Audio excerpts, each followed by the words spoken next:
projector on even. Okay.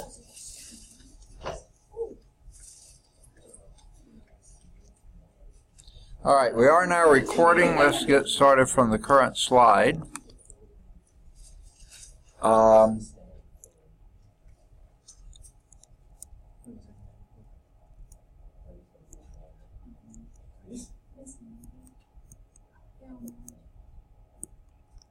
All right. We've got a couple of examples to do, so we'll start from that slide, even though we've already done that slide. But let's, let me hit, don't know of any major announcements, except, of course, the bad news you've heard already, right? Next week is spring break week. Oh, totally, okay.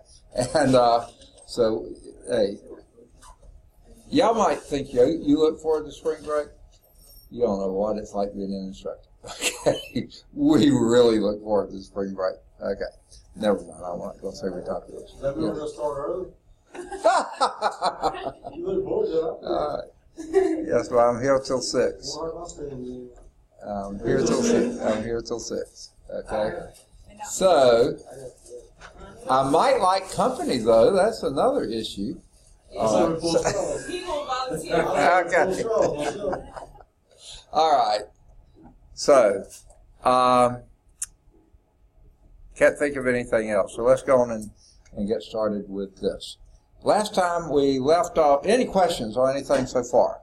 Well, let me go over what today's going to look like and probably next week as well, or not next week, the following week. Today we're going to start where we left off last time, at the end of conservation momentum. Then we're going to hit impulse, that's next, and then forces and circular motion, which includes Newton's law, well, no, then next is Newton's law of gravitation, and that includes Earth satellites, and that pretty much takes us to the end of the chapter. So I think we'll finish the chapter in pretty good order today, okay? That means we'll probably get started in chapter 3 today as well. Okay, we probably won't get so awfully far in there, but we will hopefully get started in chapter 3. Probably get far enough so that we will be guaranteed to be able to have a lab on the Tuesday when we get back. Okay, so with that being said, the last 2 hours a day, it won't probably take you 2 hours to do. The lab today is a shorter lab, but we'll get started at 3:45. Now, one reason I was a little late getting up here, I had to do some setting up of the lab, but I had to get it done before the biology class came in. I actually didn't make it because it took a little longer. So, but they're in class now, so I couldn't do the rest of the setup. So we'll have a little time, but it's not going to take long. The lab today will be down in 259, not 252 like we've been the last 2 weeks. Okay? Last 2 or 3 labs. Okay? Not going to be in there. We'll be downstairs in 259. I hope you know where that is. We are in this classroom right here, and then here's that half flight of stairs going down. The first class on the left, but it's about halfway down the hall. That's 259. Okay? And that's where we'll be. I'll try to remind me to put that on the board before we leave, because people like Austin, if he's coming in then, or others, then they'll know where to go. Okay. Seems like we may have one other lab that'll be down there too. I hope there's not going to be a class in there because that equipment is heavy and hard to move up to these labs, so I hope we'll be able to do it down there. Okay. So we'll have the lab. It shouldn't take you a full 2 hours, so you might be able to head for home a little early today. Might be able to, unless you're going to stay and help me do some grading and that kind of stuff. Thanks for volunteering. Okay. All right. Okay. No, I'm just kidding. Sort of. Okay. So that's today. That means and if we finish, which I think we will, chapter 2 today, that means the Tuesday after we get back. I hate to do this right after spring break, but it gives you plenty of time to study too, by the way. Oh, and by the way, too, I did receive my first research paper from this class. Way to go. that means there's only about 19 of you who haven't done a research paper yet, okay? Though we haven't seen all 19. So please work on those during spring break. Yes, good week to work on the research paper, okay? But that means Tuesday after we get back, we'll have class continuing chapter 3 probably, okay? And here's Brenda's, right? Yeah. Okay, so we'll continue in chapter 3, but we'll only go 2 hours that Tuesday, then have the first lab in chapter 3, which is about 2 more hours, though I think you'll finish that one a little early too, and then the last 30 minutes or so, whatever you need, we'll have the test on chapter 2.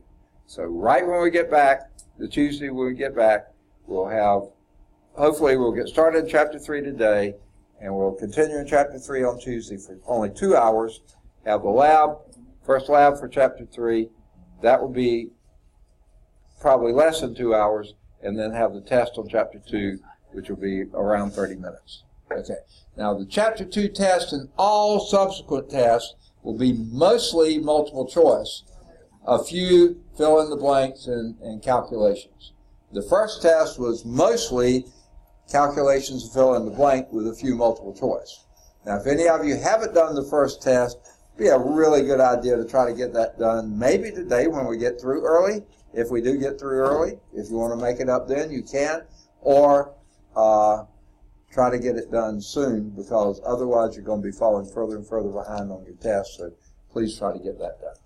All right. Any questions on either how we're going to proceed or what we've done so far, that type of stuff? All right. If not, let's do example 214, bottom of the first column on page 48, chapter 2, motion 214. We're still in the part that's called momentum, and under specifically conservation momentum. All right. Now what we have here, let me get my pen set up. Okay. A 20,000 kilogram railroad car. Okay.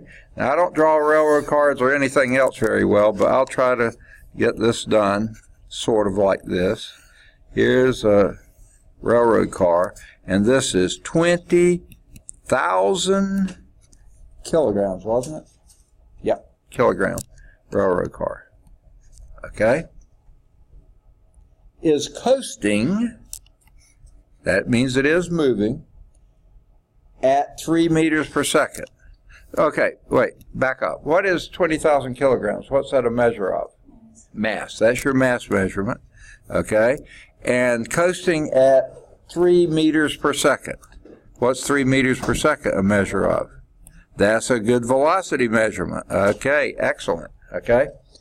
Now, when it collides with, okay, this has some sort of connector here, and here's another railroad car. Okay, and this one's supposed to be identical to that one. Absolutely identical. With a second identical car at rest. So since this will be car 1, V1, okay, here is car 2, and if it's exactly identical, that means it has the same mass. Just like we have the same Kelvin here. Okay, good deal. Okay. Now, so its mass is also 20,000 kilograms. Okay. But it's initially at rest. What does that mean? Zero. What is zero? Initial. What initial? Initial what? Velocity. Velocity.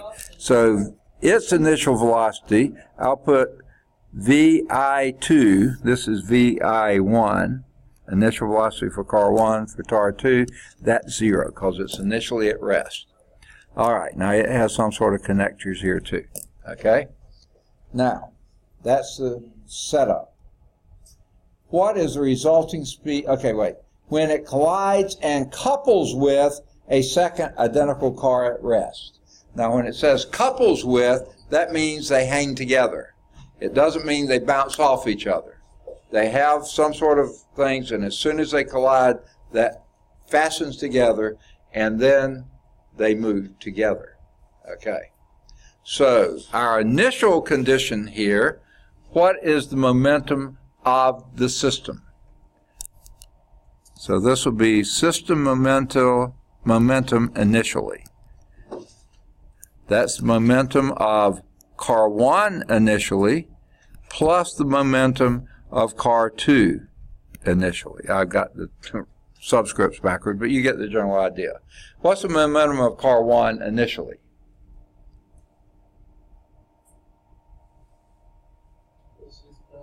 60,000 is the mass of car 1 times the initial velocity of car 1, and that would be 60,000.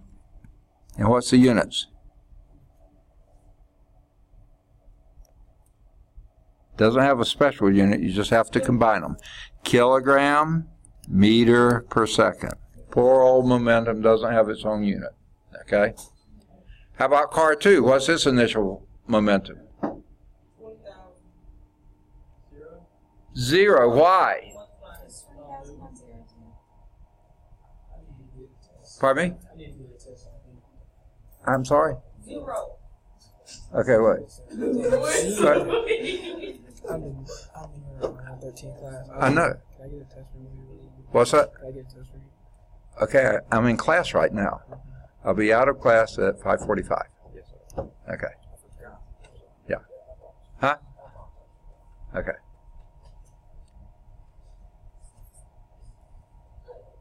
Okay.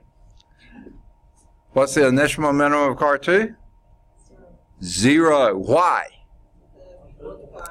Yes, you multiply 20,000 by 0 and you get nothing. Okay. So the initial momentum of the system is 60,000 kilogram meter per second. That plus 0 is that. Okay. Now, when they couple together, now they're moving together. Notice what they're asking for. What's the resulting speed of the combined cars? So the final answer, what we're looking for, is V final. And this is for the combined system. They've coupled together. So what, before we get that far, what do you think the final momentum of the system will be? The final momentum of the system. 60,000 kilogram meter per second, because momentum is conserved. You don't gain momentum, you don't lose momentum, unless you have outside forces acting on it. Okay. This is cars on a railroad track, nice level. Hopefully it's not going downhill like my picture is. Everything, there are no external forces. It's just that one's coasting, hits that, and they couple together. So we're counting very little friction between the wheels and the track because there's a slick metal, all that kind of stuff. So there'll be no outside forces. So the final momentum will also be P final of the system is also 60,000 kilogram meter per second. All right. Well, that would be the mass of the system finally times the velocity of the system finally. What's the mass of the system finally? 40,000, because now it's both cars. So the mass is now 40,000. This is 40,000 kilograms. So what will the velocity be? Ooh, that's ugly. Yeah, that's a G. It's a very ugly G, but kilograms, okay? Yes, you divide 60,000 by 40,000 kilograms. The kilograms go out. All these zeros go out. 6 divided by 4 is, what do you say, 1.5? Yes? So that'd be 1.5 meters per second. Because when the kilograms goes out, all you have left is meters per second. There it is. 1.5 meters per second. Now they do something really bizarre in the text. Because this only has one significant digit, and that's only one significant digit, they round that to 2. That's nuts.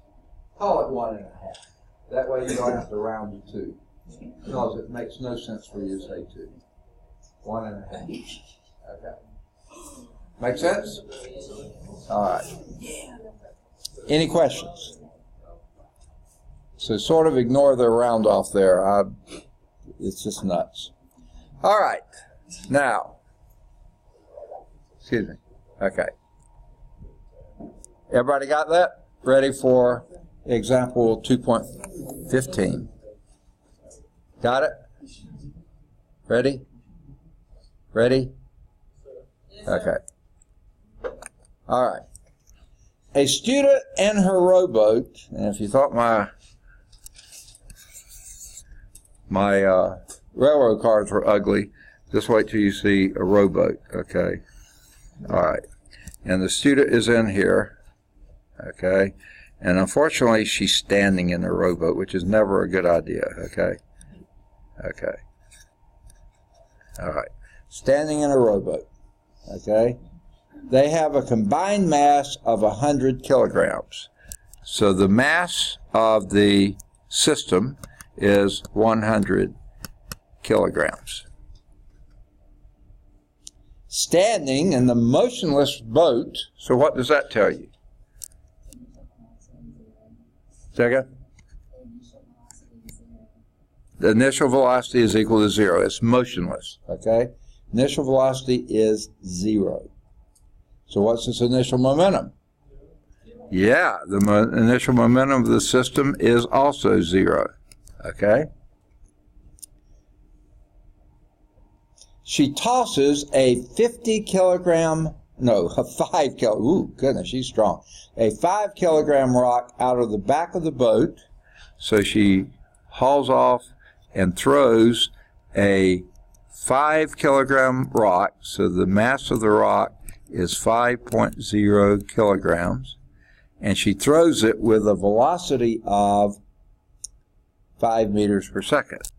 V for the rock is 5.0 meters per second. Okay. Toward the back. What will be the resulting speed of the boat? That's our unknown here. Okay. What's that? Rock. Okay. Okay. I'll put one little R and one big R. Sorry. Okay. But what have we got going on here? We got a rock heading this way with a given momentum. So the boat and the occupant has to be heading that way finally at a given momentum. What momentum would they have to be traveling at in that direction? So what's the initial momentum of the system? So the final momentum of the system will be 0. And remember, momentum is a vector quantity, so whatever the momentum of the rock is this way, that's also the same momentum of the boat and passenger that way. No, not 0. That way. The system momentum is 0, but since the rock's moving this way, the boat has to move that way. Okay, let me give you sort of, it's one I was thinking of last time but didn't do, but let's do. Dumb example of momentum, and it's also great for Newton's third law. Okay? Have you ever, any of you used the aluminum bass boat? You have? Okay. You know, they're fairly light, right? Probably lighter than you are, right? Depending on what size of boat it was, right? Okay. Now, can you imagine as you pull up to the dock, and unfortunately your buddy forgets to tie the boat on, and you go to step off the boat, what happens? The boat goes that way, you go in the water, basically, right? No longer my buddy, okay. But anyway, the reason for that, the boat with the lighter mass moves that way, and you with the heavier mass don't move as far this way. You still move some this way, but not as much as the way you move better. Newton's second law, for every action is equal amounts of reaction. Also, conservation of momentum. The boat moves that way with the mass times its velocity, your mass times your velocity moves a little bit this way. Okay. Now, when I was in the Navy, my second major ship in the Navy was an aircraft carrier. And guess what? I think I could have stepped off the aircraft carrier, even if that hadn't been tied, if the raft was there, and it probably wouldn't have moved at all. Why? It's huge. It's so much more mass than I have. It's not going to notice that very much at all. Its momentum would be equal to mine. Mine is tiny compared to it. It might move that far, or something like that. Just nothing compared. Okay? Same thing here.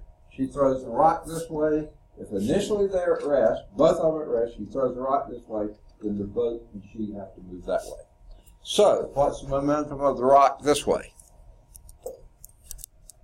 The final momentum of the rock. What's momentum?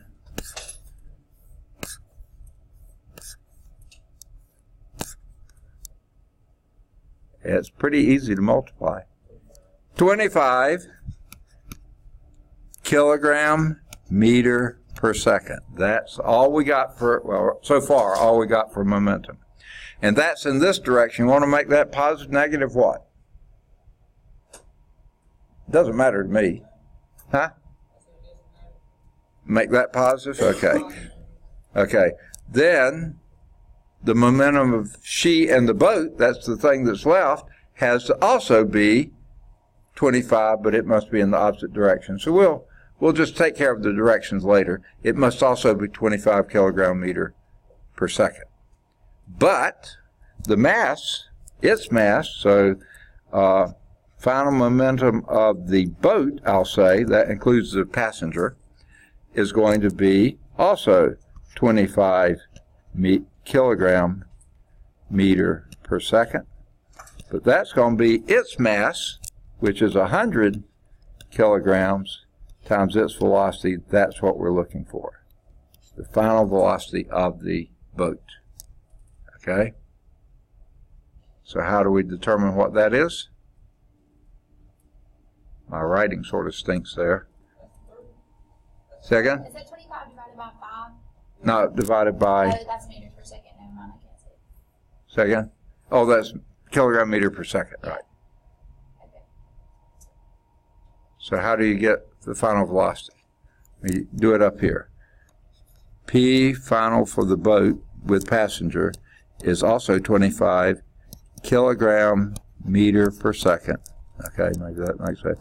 And that would be the mass of the boat times the velocity of the boat. Mass of the boat is 100 kilograms, and the velocity of the boat, that's what we're looking for. V final of the boat. Oh, too far. So how do we get the V final of the boat? That's what we're looking for. 0.25. V final for the boat is equal to 0.25. What units? Divide this by 100 kilograms. Yes, meters per second. That leaves you 0.25 meters per second. Not very fast, but we'll get there. Now, of course, water has a little bit of friction as well, so it's not going to continue. But if she had enough rocks, she could keep throwing them out the back. This is sort of the story. What if she were up whatever creek this is without a paddle, and how could she get to the other side? Throwing enough rocks off the other side that would keep pushing her in that direction. Okay, make sense? 0.25 meters per second. All right. That gets us ready for the next topic. Any questions on that? Conservation of momentum. The next topic is impulse. Now, that's not an everyday English use. That's just something you do all of a sudden, you know, without forethought or whatever. But what an impulse is in physics is this. It's a force acting on an object over some time interval. Force acting on an object over some time period. Okay? Now, so basically, you can almost write the formula down here. Okay? Impulse, which we don't usually have a symbol for, but I'm going to use capital I, is equal to force times a time interval. Now they just say t. I like to say delta t. That indicates it's some interval of time. Not time as in what time it is, some interval of time. So many seconds, so many minutes, so many milliseconds, whatever it is. Okay? That's what impulse is. Now, the next statement is sort of interesting. It says an impulse produces a change of momentum. Well, let's go back to this thing. What in the world is a force? Do you remember its fundamental units? A force. Okay, it is a Newton, but what is that in fundamental units? And to break them down, it's what? Kilogram, meter per second squared. Absolutely. Multiply that. What's to be the units for a time?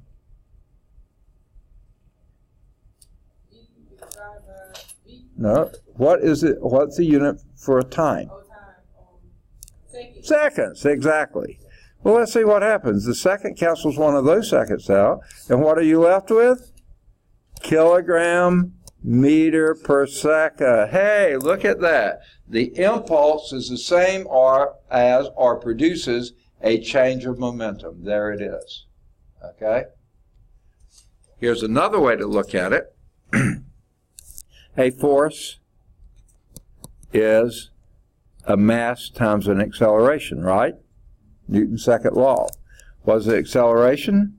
Acceleration is mass times a change in velocity, right? That's what acceleration is. Change in velocity per change in time. Okay? So if you multiply by a time interval, t, the delta t's go out, and what are you left with?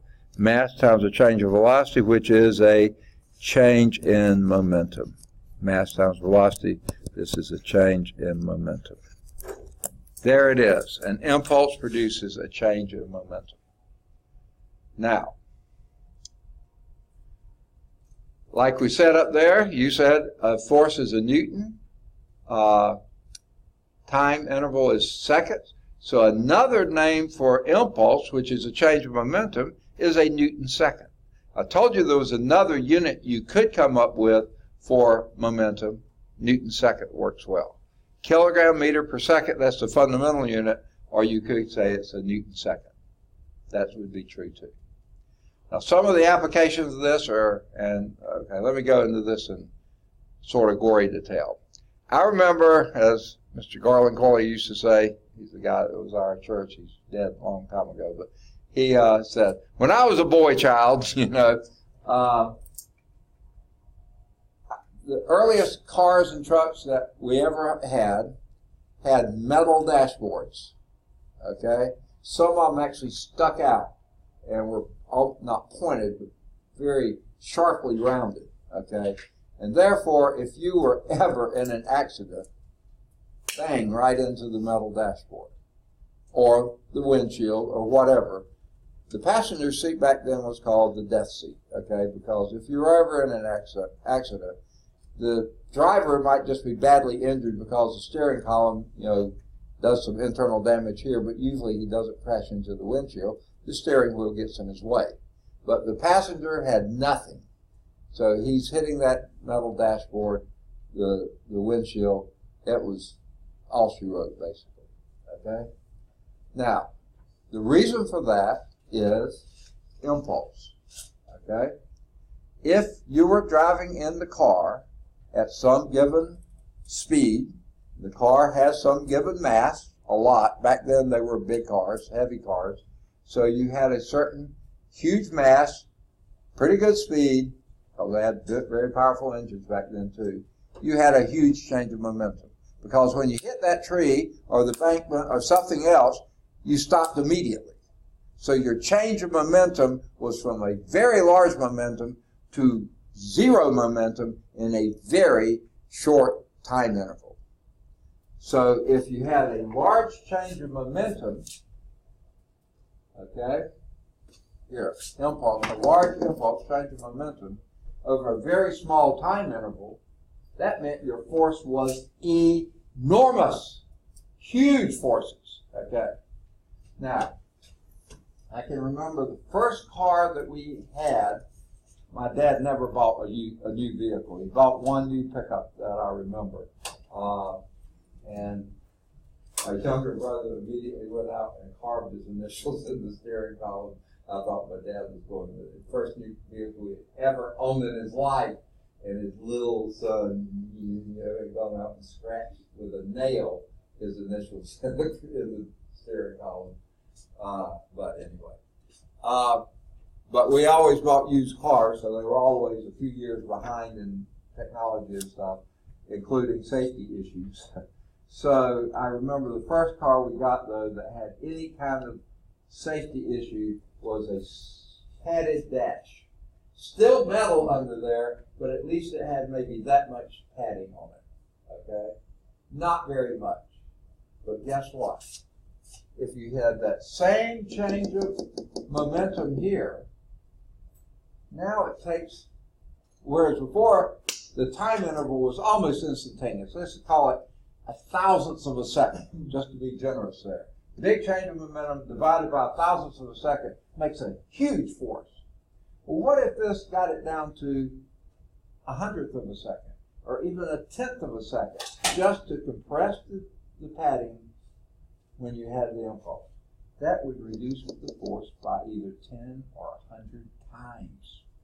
So now the force wasn't nearly as great. It may just be major broken bones rather than death, okay? So that's what, just that little bit of padding on the dash did, okay? Well, a few cars later, we finally got some with seatbelts. Not too bad there, because now the time interval, because once you hit something, the seatbelt holds you back, so you're slowing down already before you hit the dash. So now it may take, as much as a second for you to change your momentum, rather than 1,000th of a second. So now the force is 1,000 times less than what it was originally.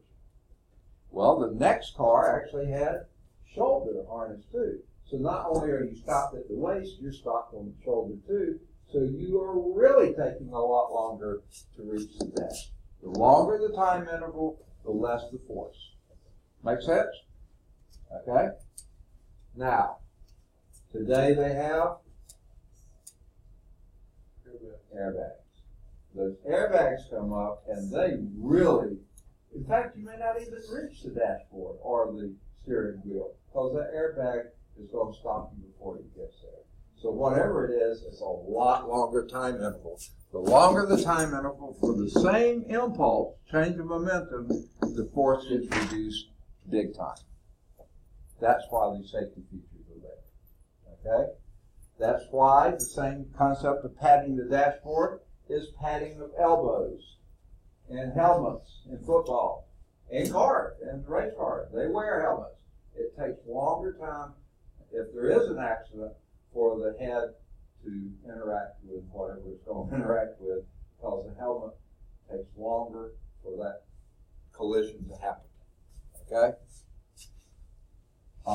Elbows, knees, headgear, whatever.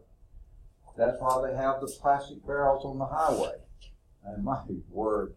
And also, have you noticed how they started having the wire kind of fencing type thing rather than those old steel or concrete barriers there that gave no time, very short time?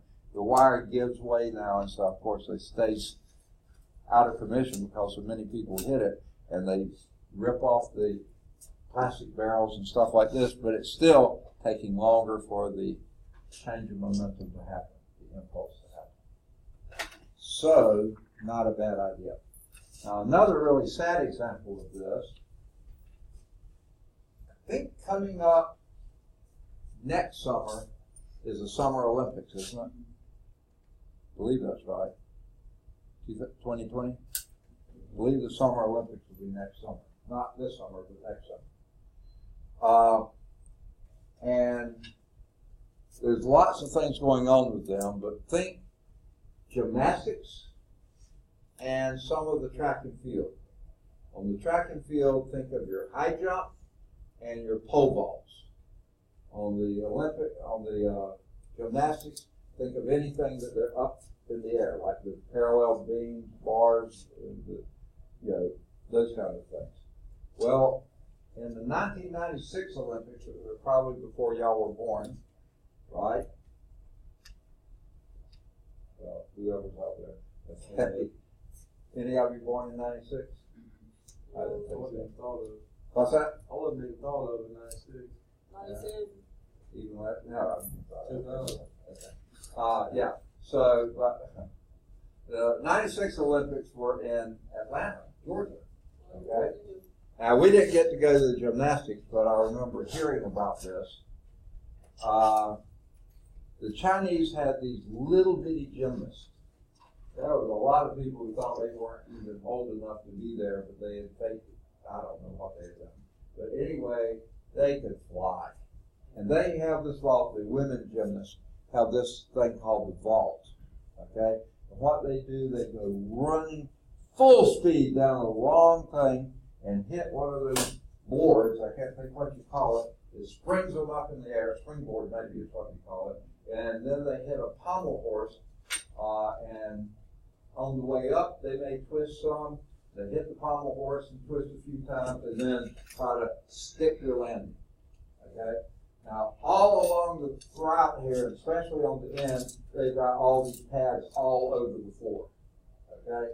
This one poor little Chinese gymnast went down, and the pads, what they do, increase the time interval from when they finally hit the ground that over before they stop. And that compresses, so it's taking longer and longer for them to hit stuff. This gymnast, she went flying down there and tried to do some really convoluted type exercise on it and hit the pommel horse badly at the end and went off to the side where they didn't have padding. Before at that high rate of speed, either a para or quadriplegic. I mean, it just crushed the bones because the time interval was so great, the force was so small, the force was huge. Okay?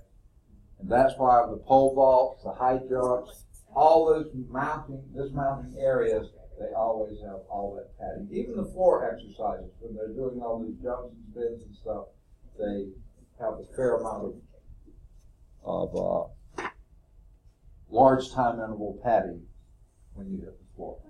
Okay. Now, here's what I was just describing up above. A force, and this is probably how Newton described it when he was doing his Principia with the principles of natural philosophy, mathematical principles of natural philosophy. I don't think he said mass times acceleration. I think he said change of the state of motion, that was mass times velocity, momentum, the time rate of change of momentum. And that's a good definition of a force. That's probably more like what he wrote about than F equal ma. He probably said time rate of change of that quantity of motion, which today we call momentum. Okay? Now, the change of momentum is P final minus P initial over the time interval. And if the P final, you've had a collision or something like that, you're going to an incredibly quick stop. Okay? So your P final is 0, so this is minus P initial. So whatever your initial momentum was, the opposite of that is your change of momentum, because this is P final minus P initial. The larger the time it takes for this to happen, the smaller the force, because this is an inverse proportionality here. Okay? Larger the change of momentum, the larger the force, but the larger the time interval, the smaller the force. So that's exactly what we have been describing. Make sense? That's impulse. All right. There is a momentum experiment that's described at the bottom of the first column on page 49. And And we'll be doing something kind of like that in lab today when we do the lab. So I won't go into detail there. 2.8 is forces and circular motion. Okay? What do we mean by circular motion? Motion that travels in a circle, of course. Okay? The object is traveling in a circle. Well, guess what? If you're traveling in any kind of curve, that means you're changing your direction constantly. And a change of direction, velocity is a vector quantity, and every time you change your velocity from here to here, whether you change speed or not, you're having a change of velocity. And the change of velocity is an acceleration. So you're always accelerating toward the center of the curve. Okay? And that's why they call this a centripetal force. Now, sometimes you hear people talk about a centrifugal force, which is that apparent force that you're thrown outward. That's not really a force. That's your perception of what's happening. In reality, you're being pushed inward. Okay? That bus is pushing you in. You're not pushing out on the bus. Okay? If it's turning a curve.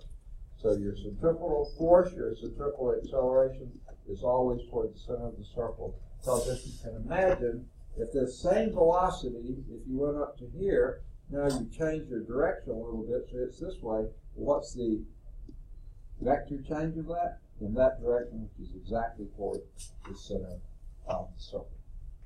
Okay? Or path, whatever. Circular path, it would be a circle. Okay? So circular path is accelerated motion because the direction of your velocity is changing. The centripetal acceleration is present. Centripetal force is the mass times that centripetal acceleration. A centrifugal force is an apparent outward tug, but that's not a real force. The force is inward. Okay? Centrifugal force ends, then the motion is a straight line. Something has to be pulling you this way. Now,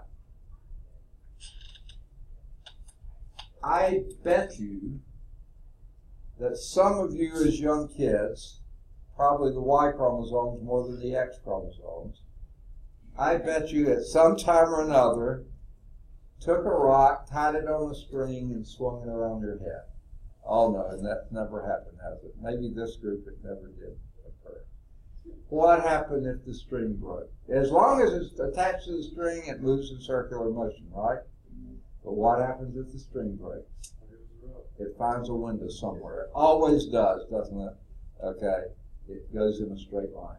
That's what they mean here. If the centripetal force ends, like you cut the string breaks, then wherever it was heading, it continues in a straight line motion from then on. Because there's nothing pulling it inward, no centripetal force well. So then it continues in whatever the straight line motion. Okay. It's sort of the same principle as this, and it's weird sometimes if you think back, or I think back, some of the strange things that I thought as a kid.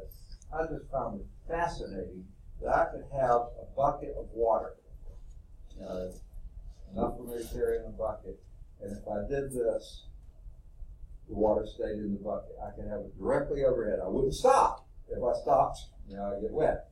But as long as I did this, at one moment, that bucket of water was directly over my head, but it never came down. Because it's trying to move that way, the bucket's pulling it down, it doesn't spill out. So, the same type of deal here. Centripetal motion, centripetal force. All right. Whoa! That's all they give on it.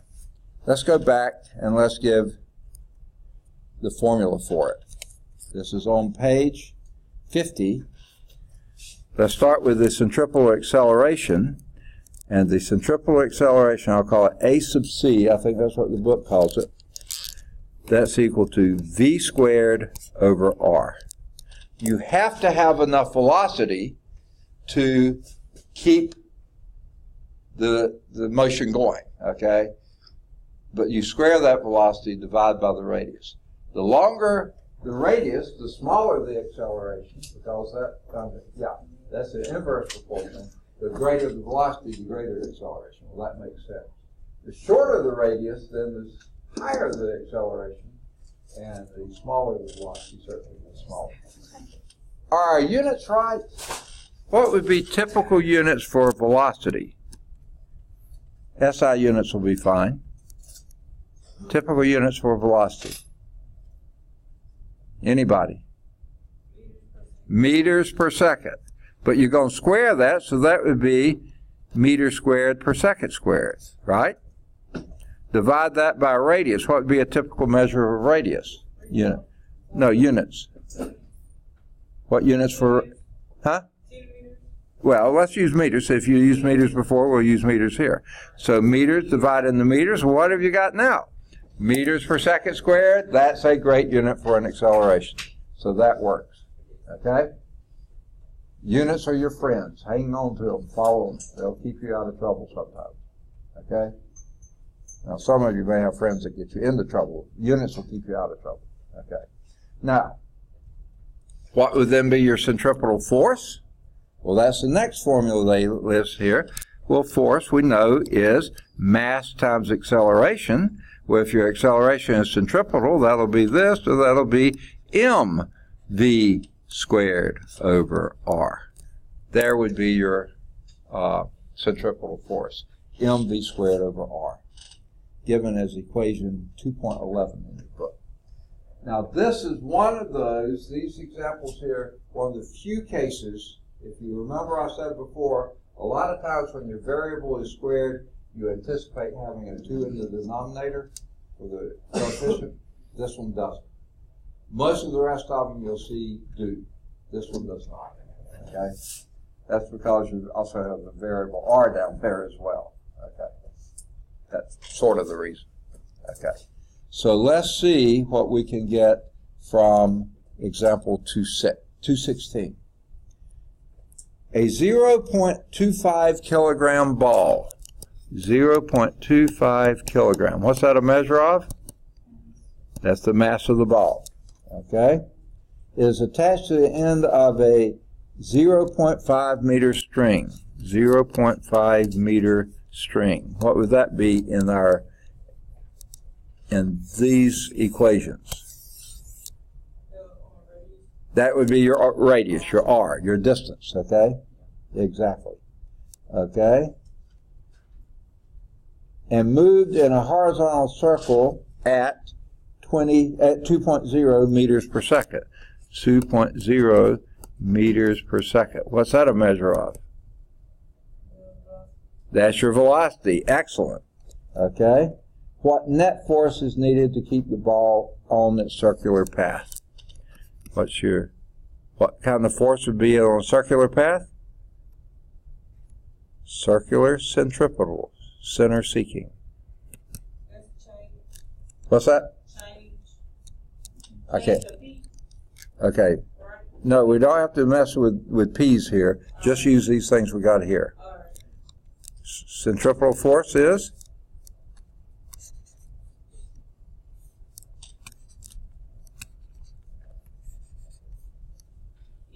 Yeah, mv squared over r. Okay. And what's your mass? 0.25 kilograms. Keep up with your units. They're your friends. Times, what's your velocity? 2.0 meters per second. But you're going to square that and divide it by your r, which is 0.5 meters. Don't forget your units. They're your buddies, okay? 0.25 kilogram.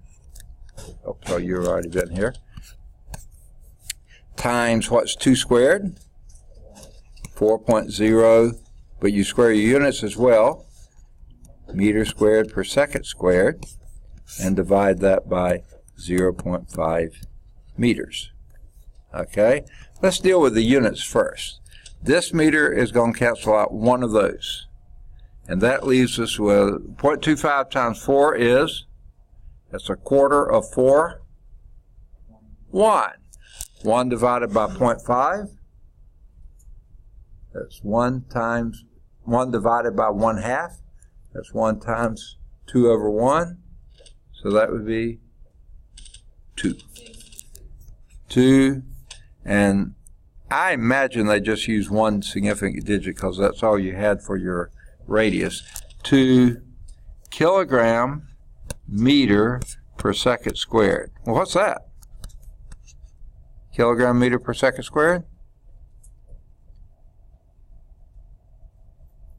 Good old Sir Isaac Newton. 2 newtons. Let's see what they got. Ah, look at that. 2 newtons. Good for them. All right. Suppose you make the string in example 2.16, the one we just did, half as long, 0.25 meters. So we're going to do the same thing. I want to do this in a different color just so we can tell the difference. What color would you like? Green, okay. Let's do green. So everything else is the same, but now your new force, centripetal force, is going to be, the mass is going to be 0.25 kilograms. Your velocity is still going to be I'm going to go on and keep it squared, 4.0 meters squared per second squared. That's already squared, okay? But now we're going to divide by 0.25 meters. Okay, well again, the units act the same way, but now what you could do is actually divide out the 0.25 and the 0.25, and that gives you a centripetal force of 4.4 newtons. You doubled the force. Okay? If you have to string, you have to hang on to it even tighter than if it was a bigger string. Okay? To get it to go at the same speed. Okay? So sure enough, that would be doubling the force. Because that's an inverse proportionality here. So if you take half of this, you double that. Very good. Sort of like your inverse square laws. So that was 2.174 newtons. Now here they said 4.0 newtons, and the reason they did that is now this has 2 significant digits, whereas before it only had 1. So that's why they increased the precision of their answer. They should have done 0.50 if they were going to do that, but anyway. All right, any questions on circular motion? Okay. Now, something that sort of involves circular motion as well is gravitation. And this is section 2.9, Newton's law of gravitation. Boy, this guy Newton, he wrote this huge volume, which is many people consider, I believe Michaela's paper said, the most influential book ever published in science. Wasn't that true? Oh, she's out. Okay. Huh? We'll talk about it later. Yeah, I think so. Okay. But anyway, so he came up with these 3 laws of motion that nobody else had ever even conceived. Galileo had come up with one of them, kind of, but he perfected it. Okay. Then, in order to do those, he had to create a brand new field of mathematics to describe this motion. So he came up with calculus. Before that, actually, he had done studies on light, found out that light was composed of many different colors. The rainbow effect, the prism effect. He was able to split light with a prism into a rainbow of colors, take another prism and get it back into a single beam of white light. Wow. Okay? And in addition to that, he came up with all sorts of things, including the law of gravitation. No one had conceived of this before Isaac Newton. What gravitation is an attractive force between all masses. Before you actually sense it, you have to have an awful lot of mass. But any 2 masses will have it. It's just that you don't sense it. It's so small. It's proportional to the product of the masses. So if one of them is particularly small, you're probably not going to notice it with the other one. It's inversely proportional, directly proportional to the product of the masses, inversely proportional to the separation distance squared, another inverse square law. Okay?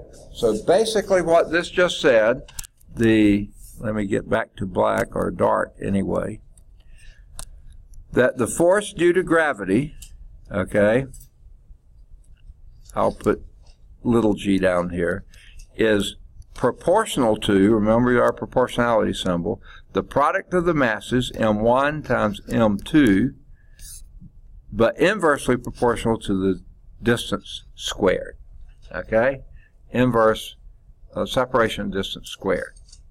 To make that an equation, we do f sub g is equal to some k we used to say, proportionality constant. This one we actually use capital G. Not little g, capital G.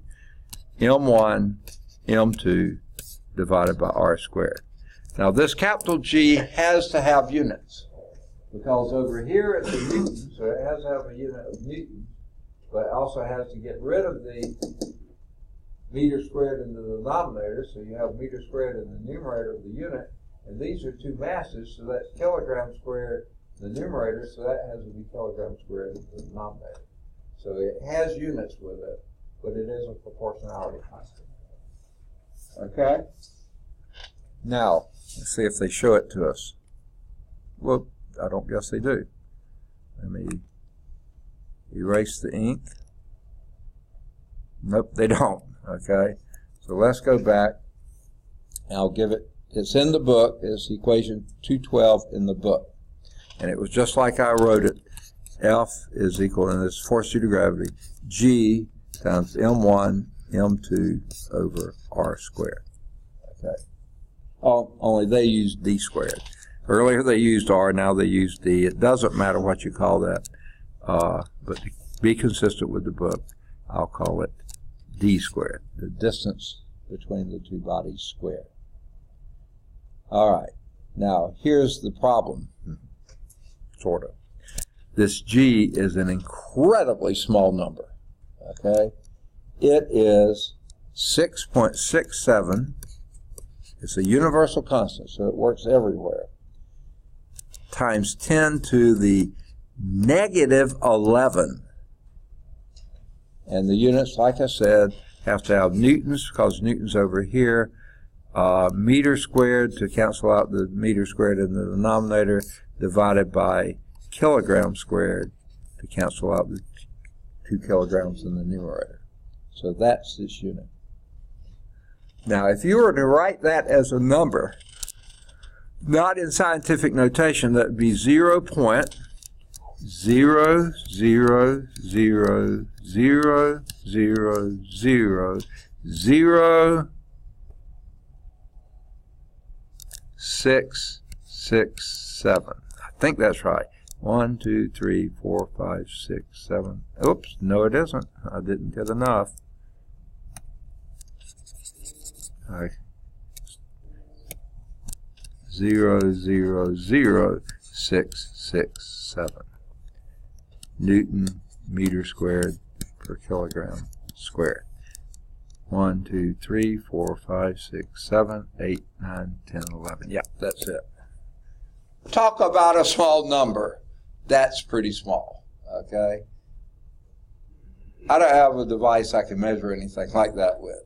Now, granted, a kilogram is a big unit, so that's why it sort of drives us down some, but it's still, that's an incredibly small number. Okay. Now, the given thing here explains why G is equal to 9.8 meters per second squared. Going to do that in a minute, right? Not right now. Let's skip to this one. This provides the centripetal force for orbital motion. Okay? When they say orbital motion, what is it that keeps the Earth going around the sun? There's got to be some reason. There's got to be some force that changes our direction constantly, keeping us going around the sun. Well, that's the acceleration due to gravity. But imagine this, folks. The mass of the Earth, that's huge. Huge. 10 to the 38 or something like that. The mass of the sun, even huger. I don't know, 10 to 100 or something like that. So this is enough force to keep the Earth in orbit. And the moon in orbit around the Earth. Satellites in orbit around the Earth. Of course, their masses are pretty small, so they have to be going quite fast to keep that happening. Okay. This provides a centrifugal force for orbital motion. Now, the next example is going to talk about some pretty small masses, and you'll see the forces are so incredibly tiny that you can't even measure them. And that's why, unless you have a pretty large mass, you don't even notice gravitational force. So what is the gravitational force between two 60, I erased my formula, didn't I? Yeah. Two 60 kilogram, which are 132 pound students who are standing 1 meter apart. Now this is a gravitational attraction, not any other kind of attraction, okay. So our formula again was F is equal to this G times M1, M2 divided by D squared, okay. So it's 6.67 times 10 to the minus 11 Newton meter squared per kilogram squared times, each of these were 60 kilogram students, 60.0 kilograms times 60.0 kilograms, okay, divided by 1 meter apart, 1.00 meter squared, okay. Well, 1 squared is 1, okay, so that doesn't change any. Meter squared cancels out meter squared. Kilogram times kilogram is kilogram squared, so these go out. This gives you newtons, okay. So if you got your calculator, I hope you know how to do scientific notation in it. 6.67, this is either EE or EXP, whatever calculator you have, look for that key, then just type in minus 11.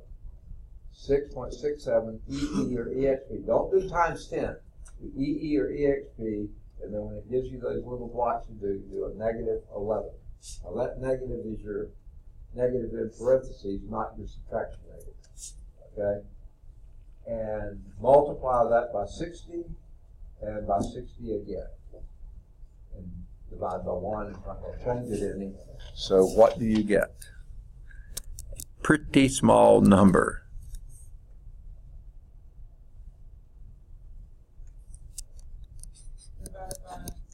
1, so that, yeah. Yeah, but dividing by 1 isn't going to change it any. Yeah. They get in the book 2.40. Do you get that? Huh? Okay, 2.40 times 10 to the, I'm guessing, minus 9? No, minus 7. Ooh, okay. Negative times 10 to the minus 7 newtons.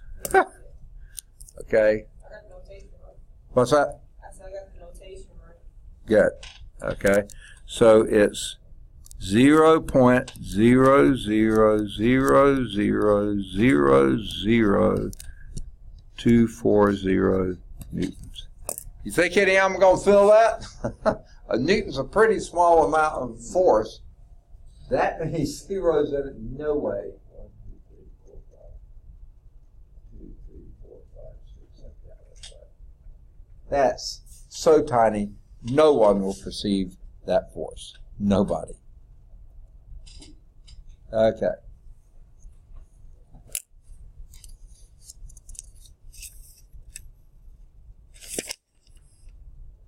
All right.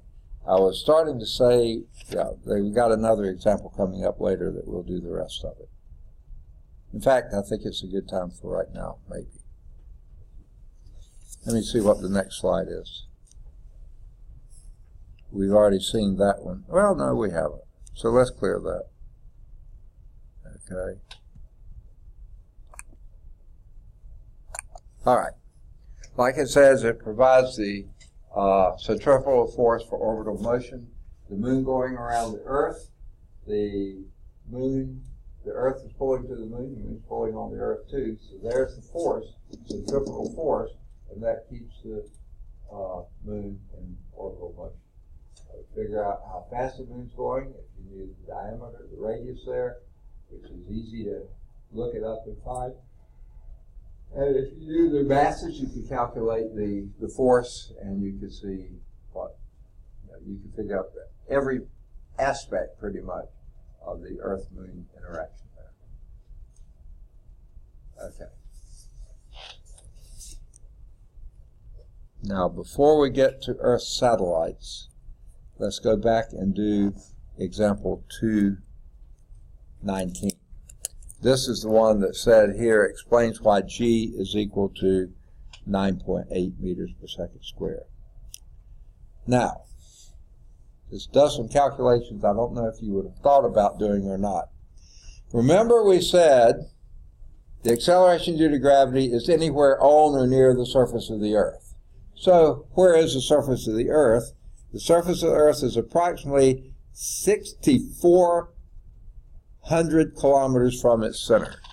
So this is your D here, is 6,400 kilometers.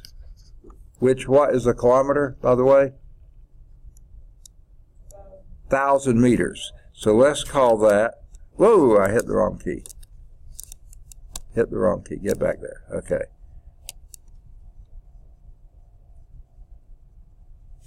Okay, rather than call it kilometers, let's just put it in times 10 to the third meters, which you could say 6.4 times 10 to the 6 meters if you wanted to.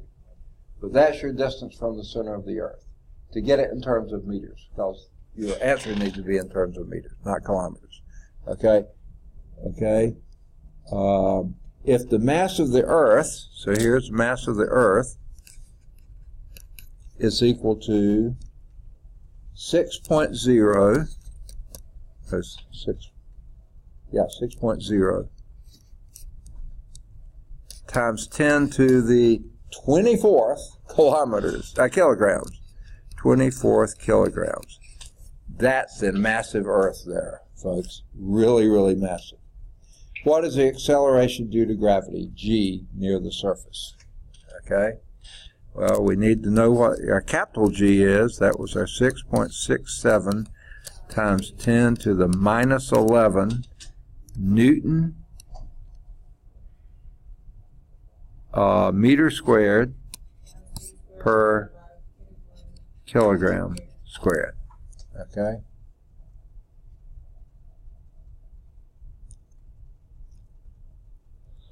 Okay. Well, what's that? No, we trying to find the acceleration due to gravity. Okay. Now,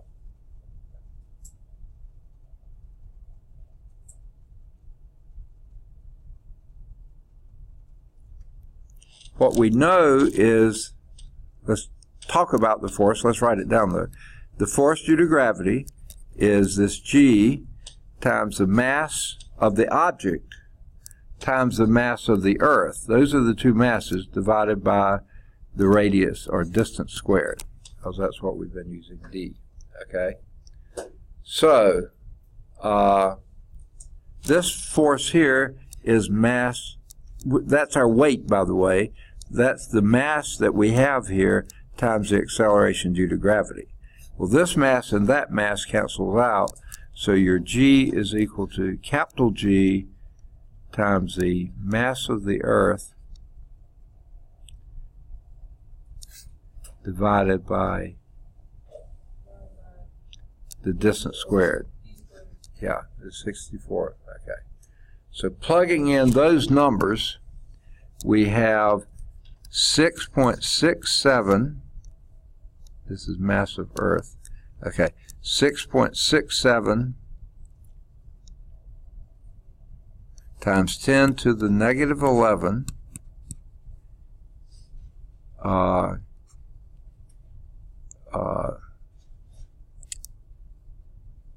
Newton meter squared per second, no, per kilogram squared. Okay. Times the mass of the Earth, which is 6.0 times 10 to the 24th, This will be kilograms. Okay. And divide all that by 6. I'm going to write this as 6.4 times 10 to the 3 and 3 is 6.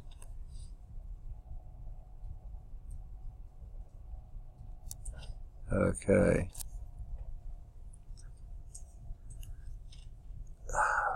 This happened this morning in class too. My eyes get so dry I can hardly focus. Okay, and this will be meters, and we're going to square that. Okay. Now, don't need to pull out your calculators. I'm not going to do this one in my head. Okay. So, 6.67 EE or EXP minus 11 times 6 EE or EXP 24 divided by 6.4 EE or EXP 6, but then before you do anything else, square that. You do the x to the 2 key or the caret 2, whatever key it is that squares for you. Then hit equal and see what you get.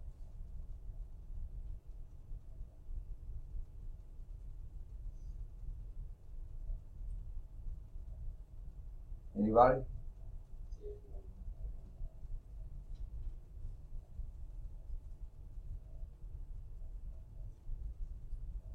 Anyone got an answer yet? Did you get one? Huh? What did you say? Oh, you didn't square that. What's that? This is 6.4. I was going to write 6,400. So it's 5.6. Second? 5.6. Okay, well, that's not what I got. Let me watch you plug it. I may have. Okay. You got 62 million. What's that? You got 62,531,250. That's not bad. All right. Yes. I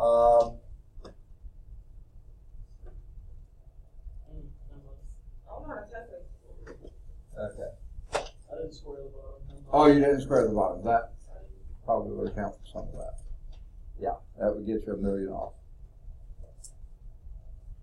So if you had that number, just divide it again by this 6.4 times 10 to the 6, and that would give you your answer. Anyone do it?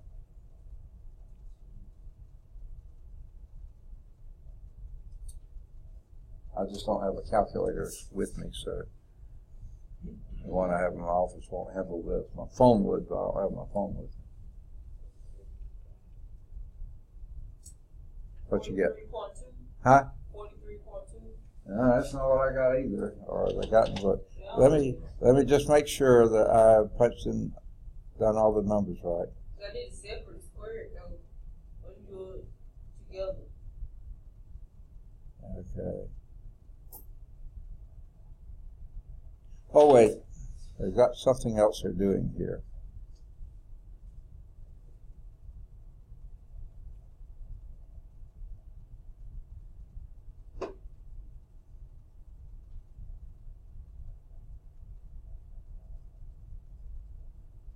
All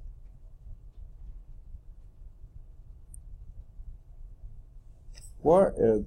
Where are they getting their 4.1 times 10 to the 13? Oh, I see. That's that. Okay, they got it. All right. Let me watch someone punch it in and see it. Okay.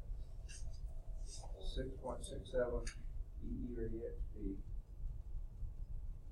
Negative 11. Okay. Times 6.6 EE EXP 24. EE or EXP 24. Okay, you don't need to do this.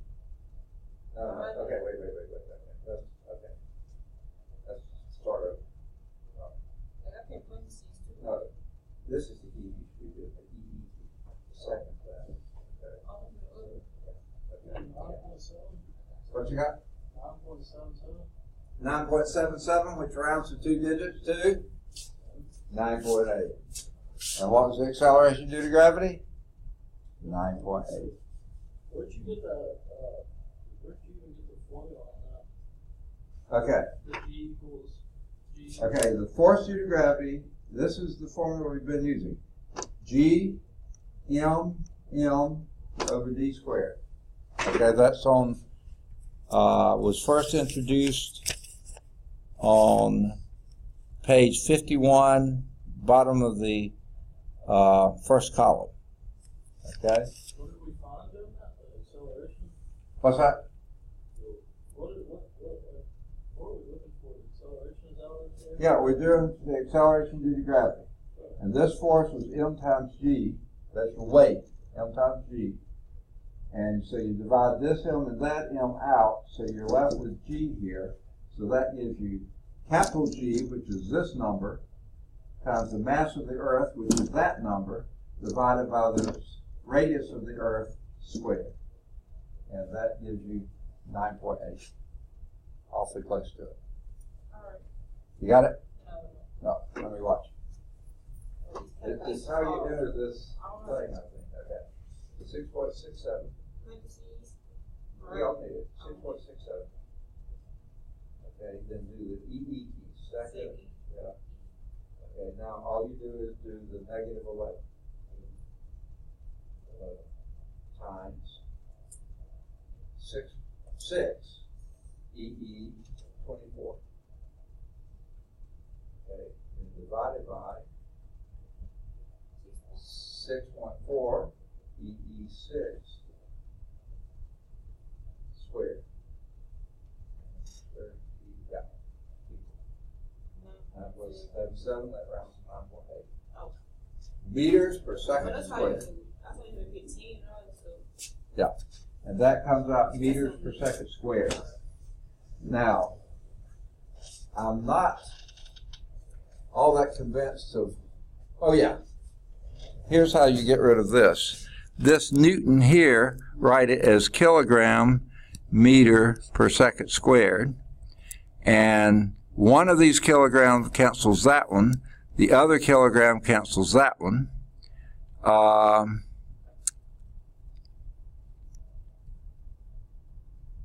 The meter squared here cancels the meter squared down there, and you're left with meter per second squared. So that's about 9.8 meters per second squared. Perfect. Pretty good. Okay. Now, we're going to change it slightly.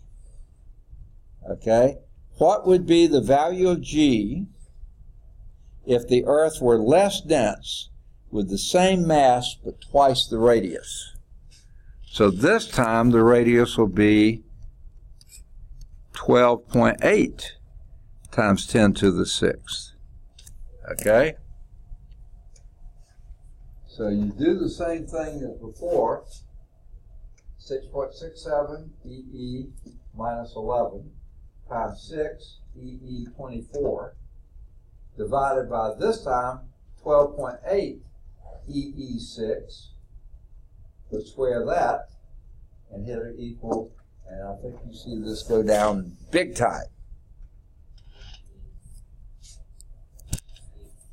I'll do this one in green since it's a change here. We'll change the radius, and now you'll get basically a quarter of that, which is 2.4 meters per second squared. We'd be a very different planet if we weren't as, 2.4, perfect. Same thing we got here. All right, good deal. Any questions? Everybody see that? All right, now we're ready for Earth satellites. Okay. This was one example. The moon is Earth's natural satellite. Okay. But we sent up a bunch of artificial satellites. Now, they must travel more than 320 kilometers above the Earth, which is really a pretty small amount compared to our radius was 6,400 kilometers. So we're just a little bit further up from there. They must travel at least 8 kilometers per second, otherwise they crash back down to Earth. Otherwise the centrifugal force is too great pulling them down. Okay? Now, so what we do, we send them up, but the problem is some satellites just go around the Earth doing whatever they do. So many of these satellites, for instance, the ones that give you GPS readings, they have to stay in what they call geosynchronous orbits. They have to stay exactly over the same spot all the time. Also, your things like, any of you have DirecTV, Dish TV, anything that has one of those things, they point right up there. That satellite better be there all the time. If it's not, you can't wait for it to come around and then you get a signal. You'd only get a little show a little bit a day. They have to be in exactly the same spot. Well, here's how GPS works, okay? If you are here, right in the middle of the Atlantic Ocean, I don't know why you're there, but that's where you are, and maybe you'd really like to know where you are, so you send out and get at least 3 signals from these satellites. This signal says you're somewhere on this circle. This satellite tells you you're somewhere on that circle. You could be either anywhere in here, but you won't know where. Okay? Until you get this one, then you know you're right there. Okay? That's from the third satellite. This is what they call triangulation. You've got to have 3 sources to get your pinpoint position. Now, most of the time, you got way more than that, and it's figuring it out a lot more precisely. But you've got to have at least 3. If you're at some place you only got 2 signals, you don't know where you are. Okay? If you got 1 signal, you could be in Greenland, but you know you're not there. Okay, so you're somewhere in the Atlantic. All right, that's Earth satellites. Now, before we get to weightlessness, there's a blurb at the top of page 53 called Gravity Problems. Okay?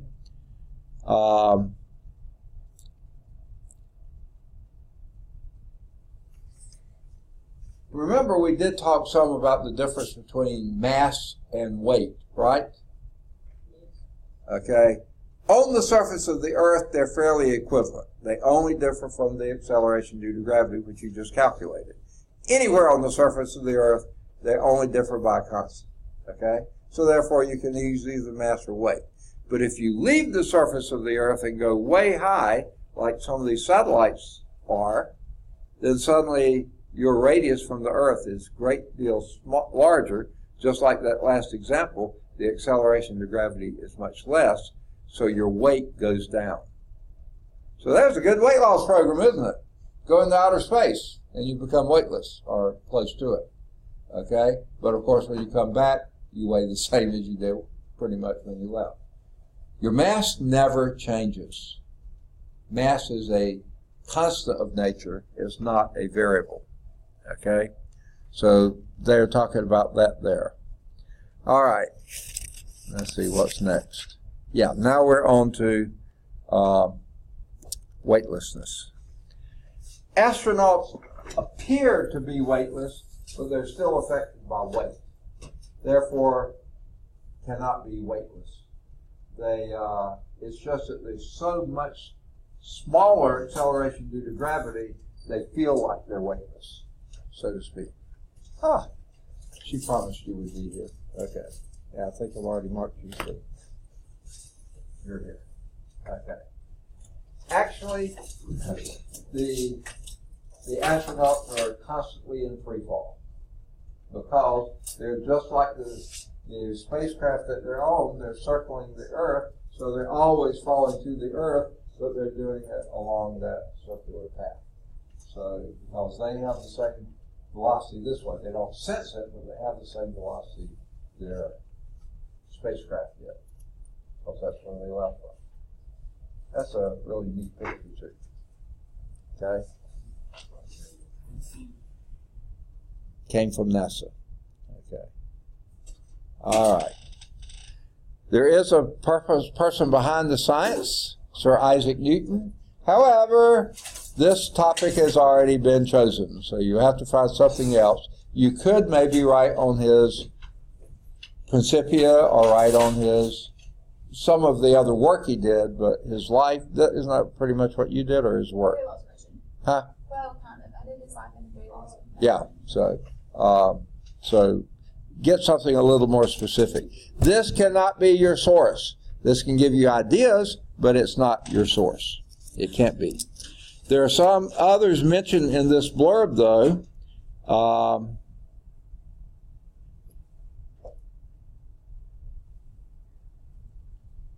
I see 2 other names. I was looking for any others. Here's one. Astronomer Edmund Halley, wealthy man, a friend of Newton. You can write on him. He's famous for something. Does anyone know? Edmund Halley. Not an astronaut, a comet. Halley's Comet. Okay, it comes about once every 70 years. I'll never see it. You might, because it came when I was about maybe 30 or so. No, it's just a comet that you see in the night sky, and it has a tail on it and stuff like this. The last time it came, you could hardly see it. The time before that, 70 years prior to that, before I was born, long time before I was born, it was much more visible. And way early in its history, it really scared people because they didn't know what it was. They thought the Earth was coming to an end. So Halley is mentioned. You can write on him. And then Archimedes and Albert Einstein are 2 others that are compared to Newton. So anyway, a lot there. There's the concepts applied on apparent weightlessness. You can look at that if you'd want. But this, folks, finishes the chapter. Yes? You and your bugs, huh?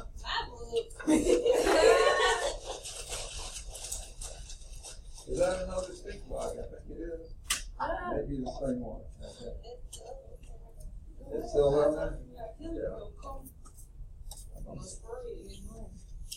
All right. So that finishes the chapter. Now, I hope I'll say this every chapter. If I don't, you say it for me. Nothing replaces reading the chapter.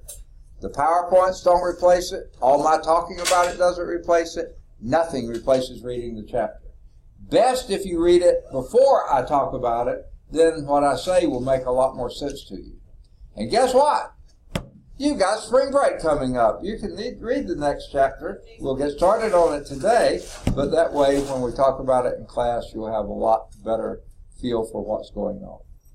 But after reading the chapter, you'll find there's a summary in here, and this is a pretty long summary because we covered a whole lot of ground in here. But then they also have a summary of equations, and this has probably more equations than just about any other chapter will do. 12 equations. So you need to sort of know how to use most, if not all of those. The key terms are a few fewer than normal, I think. And that's, they're given on the top of page 57. However, they're giving alphabetical order, but they give us the page number where you'll find them defined or described. Now, the next group of questions, 1 through 47, are called Applying the Concepts. This, to me, is the very best study guide for your test. If you can work through these equations, come up with the answers you think they are, compare them to the answers that are given at the end.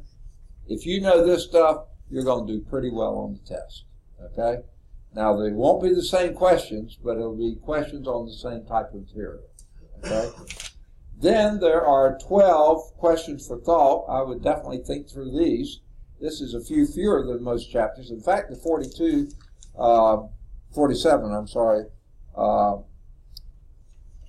what do they call those? Applying the concepts questions.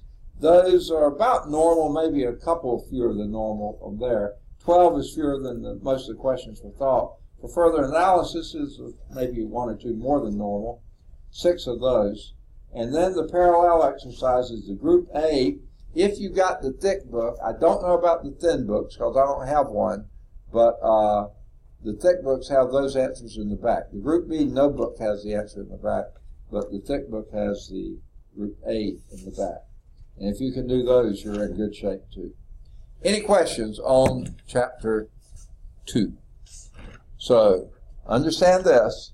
Today, beginning at 3:45, which is still a ways off, we will do it's the 4th lab, 3rd lab on chapter 2, last lab on chapter 2. And it's a pretty short one, okay? Then, after we finish that, we'll have that's it, 3:45, and then when you're through with the lab, you go. So, Tuesday, after spring break, when we get back after spring break, that first Tuesday, we will continue where we leave off today in Chapter 3, Energy, and have the first lab. So we'll do 2 hours of class, 2 hours of lab, though it probably won't take you 2 hours, and then we'll do 30 minutes of test, though you can have as much time as you want there. I'll be here till 6, okay? And, yeah. And, yeah. Anyway, but that will be the test on Chapter 2. So expect that Tuesday when we get back. And if any of you haven't taken Test 1, you can either choose to take it today after we finish lab. You'll have plenty of time. Or you might want to do it Tuesday when we get back, because that lab will be fairly short too. All right, so let's get going on Chapter 3 and have our break in between. Does anyone have to have a break now? It's a good stopping point. But we're going to have a break in a little over about 50 minutes or so. I'm sorry. Okay. It's, like I said, a pretty short one. So we can make it the last Tuesday? What's that? You said we can make it the last Tuesday because our last Tuesday was going to be short? Next Tuesday after spring break? It'll be sort of short, but I don't know if you have time to do them both. I mean, when I say sort of short, not 2 hours. So today's going to be short enough. I don't think you'll be here too long. Okay. Can we do 2 labs right now? What's that? Can we do 2 labs? The lab on Tuesday and this lab. Can we have time for that or no? I don't think so. All right. Okay. I thought I just asked that. Okay. Answer that. Okay. So, let's go to Chapter 3.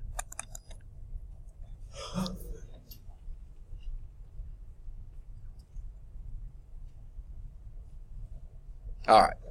Finally, it came up. We'll go from current slide, which is the first slide.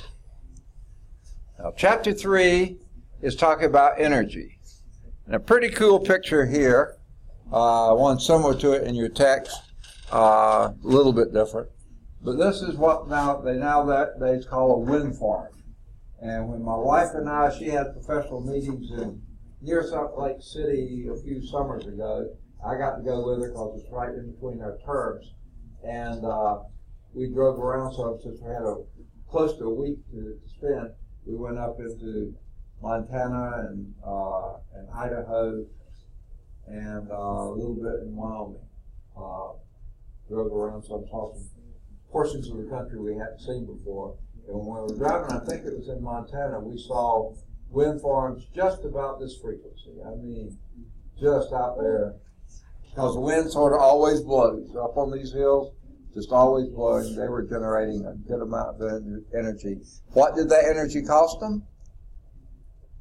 Basically zero, except for building of the fans, the windmills. Okay, the core concept here. Now, energy is a tough concept. Pretty easy to work with, but it's tough to wrap your head around. Energy is transformed through working or heating, but the total energy always remains the same. The trouble is it changes form so easily and frequently, it's hard to keep up with what's what, okay? But the total energy is conserved. Just like momentum is conserved, so is energy. just momentum only has a couple of forms. Energy has tons of forms. Now this is a picture, and it's the one that's in your book too. I don't know which dam this is. Does it list it here? Glen Canyon Dam on the Colorado River between Utah and Arizona. Bless you. Okay. 216 meters, that's about 710 feet, wall of concrete, holds Lake Powell behind it, which is 170 meters, that's about 560 feet deep at the dam when it's full. The water falls through 5 meters, that's about 15 feet diameter penstocks to generate to generators at the bottom of the dam. So basically what's happening here, and we'll talk about this in this term, in this chapter. Behind this, on the other side of this dam, is a lake. I mean, the water, you're way down deep by the time you're here. So what's happening, water that's piled up on the other side, they let come through these pipes, great big old pipes, and they go through a turbine, a water turbine at the bottom, with a great deal of energy, force, okay, turning the turbines. So what is happening there? You have gravitational potential energy of the water at the top of the dam being converted to kinetic energy as it's going through those pipes, turning the turbines, which then create electrical energy. So right there you have 3 energy changes all within a very short period of time. So like I said, it's always changing, hard to keep up with, but the total energy is always constant. Okay. So that's the core concept here. Now, the fundamental law is conservation of energy. Now, there's not really, your book has a little bit different, put together a little bit differently from the slide set here.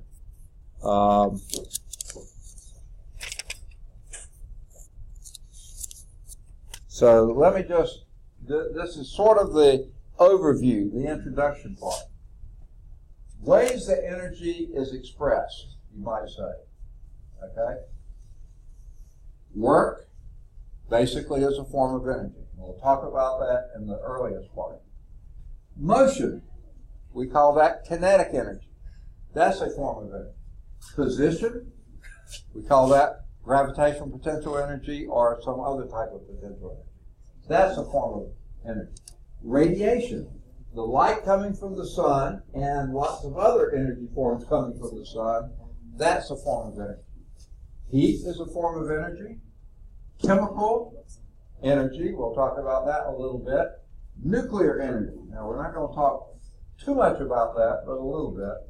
Mass itself is actually a form of energy.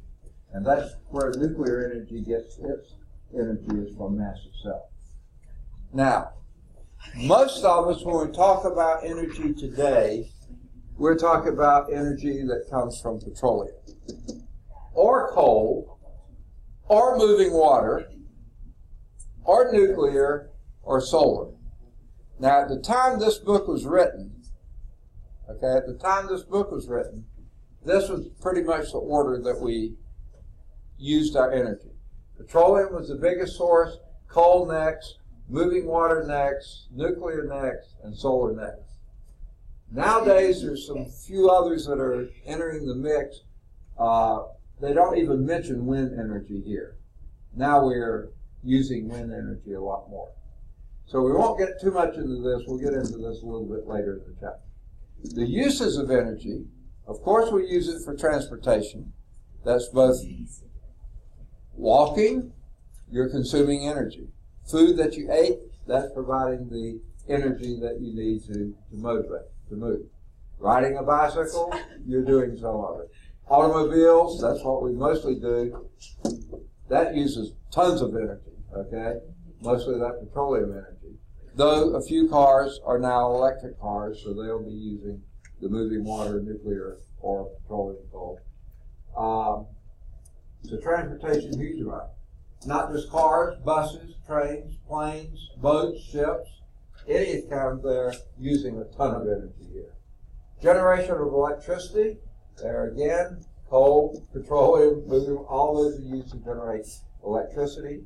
Also heating, to warm our houses in the wintertime, to cool them in the summertime, to light the houses, to provide lighting in schools, buildings, whatever. We're using energy like crazy. We are energy hogs today.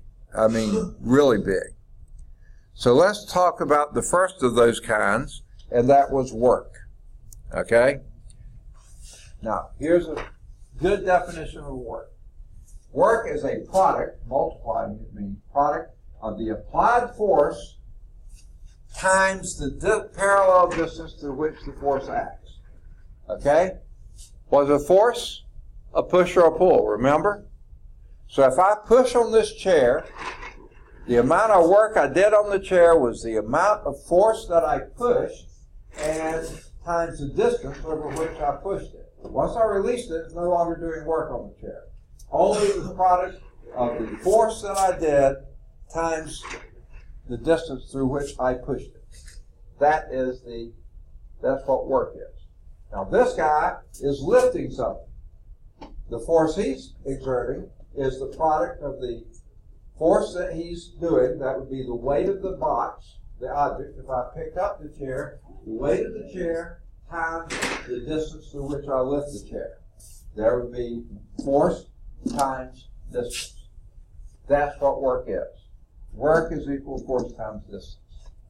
Now, if you think back on it, though, force is a vector quantity. Remember I said a product of the applied force and the parallel distance through which the force acts. Okay? If I push on the chair from this angle, okay, I can move the chair some because the force that I'm pushing downward is not doing anything to move the chair. It's only the force, that the component of the force in the direction of the motion that does work. Okay? Now I'll give you, we'll get to that in a second. So this is force times displacement.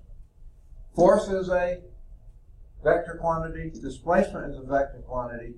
This is a product of two vectors, which is called a dot product. Now, we're not dealing with that here, but if you ever get into that in the future, the product of a dot product is a scalar quantity. Work is not a vector. Force is a vector, displacement is a vector, but work is a scalar quantity. Okay? Now, the units for work. Work is force times displacement. If you're picking up something in pounds, that's the force you're exerting, times the feet, then we call that foot-pounds. Now, did any of you ever used a wrench that was scaled in foot-pounds? Yes, okay. What do you call that wrench? Torque wrench. A torque wrench. Torque is not the same as work. They have exactly the same units, but it's different. Because work is the force times in the same direction of the displacement. Okay? Torque, on the other hand, the force you exert is here, the torque is down here. So the force is this way, it's perpendicular to the displacement. That is a different kind. That is actually what we call a cross product, because torque is actually a vector quantity, not a scalar quantity. Use the same units, but it's a different measure. In the SI units, the force is measured in newtons, and the distance is measured in meters, and a Newton meter has its own name, and that's a joule. Okay? That's named after James Prescott joule, and what they didn't list here is what the symbol for it is. They put Newton a meter, a joule is also a capital because it's named after somebody, capital J. That's what a joule is. Okay? Foot-pounds, there's no abbreviation for it, we just call it foot-pounds. Okay? In the lab we do on the Tuesday after we get back, we'll be doing calculations in foot-pounds. Okay. So work, the units of work and energy, because work is just a manifestation of energy, is the joule. In the SI system, it's the joule. Capital J, named after James Prescott joule. Now, here's the kicker here. If you push, pull, yank, do whatever you want to do, and don't move anything, you're not doing any work. Okay? Using that torque wrench and you're pushing like crazy, but you're not budging that bolt or nut or whatever you're trying to move, you're not doing any work. Only do work when you produce motion. Okay? You may be creating torque, but you're not doing any work. Okay? Now, here's a sort of a dumb example, but a very personal one of this. When my wife and I were looking for a different house, I don't want to say a new house because my wife doesn't like new things, thank goodness. Well, never mind, we won't go there. I'm some years older than her. But when we were looking to move, she had this one neighbor. Well, we looked at one house, we bid on it, but we missed that one. And we found another older house that she liked in a neighborhood that she really liked. But I saw a couple of problems with it. Great house, great yard. We really liked the yard. But it was built on a hill, okay? And when they built the original house, they sort of leveled out part of the hill and built the house there. All great. Well done. But then someone came along a little later and did an addition on the back of the house. Well, now this went into the hillside, okay? So that made the addition look really squatty because the soil came right up to the window level, okay? And you look out the window, you saw the top of the ground there. I had some problems with that because, number one, water coming down the hill was just hitting the back of the house, okay? And that can create some hydraulic pressure that over time is probably going to do something to the wall there. But the second issue is that soil came right up to the windowsills. And the good guess is it was close enough to wood to ground contact, which in the South you do not want. Why not? Turbines. Now, even though they almost certainly did use treated lumber, which does resist termites for a few years, but after a while, that chemical they treat it with gets leached out into the soil, gets diluted by rainfall and stuff like this, and then the termites have a field day. So those are the two issues. I wanted to get water away from the back of the house. You know, I was thinking put a berm there to redirect the water to go to either side, but away from the back of the house. And number two, also get the soil to ground contact, lower the soil level to such a place where it wasn't in touch with any wood. And it looked like it was, and later I found out it was. Well, my wife said, good, I wanted a patio anyway. Not my idea of the project I had in mind. She wanted me to dig out a patio. So that next summer, it was the year I started teaching here, we were still Western State Technical College then, and that summer I only had 2 classes, and they were mini-term classes. Back then, we were on the quarter system, and the mini-terms were 5 weeks each. It was the automotive students' automotive math class. I taught for only 5 weeks, for 2 days a week, so I had some time at the beginning of the term to get started on it, and then 5, 6 weeks at the end to try to finish the project. So I started trying to dig out the patio. Okay. If you've ever done much digging here in the Birmingham, Bessemer area, you don't have to go very far before you get rock. Okay? And I did. They were mostly fairly small rocks, though they didn't seem small at the time. But then, somewhere about the middle of the patio, I started hitting this rock, and the more I dug around it, dug it down, the bigger and bigger and bigger it got. So finally I was up about the area that I wanted to be at the bottom, but the rock was still there. And I grunted, I used pry bars, I used levers, I used everything I could to try to budge that rock, and hardly got it to move. Was I doing any work? I was sweating my body to death, or something like that, But if I was not moving the rock, I was doing no work.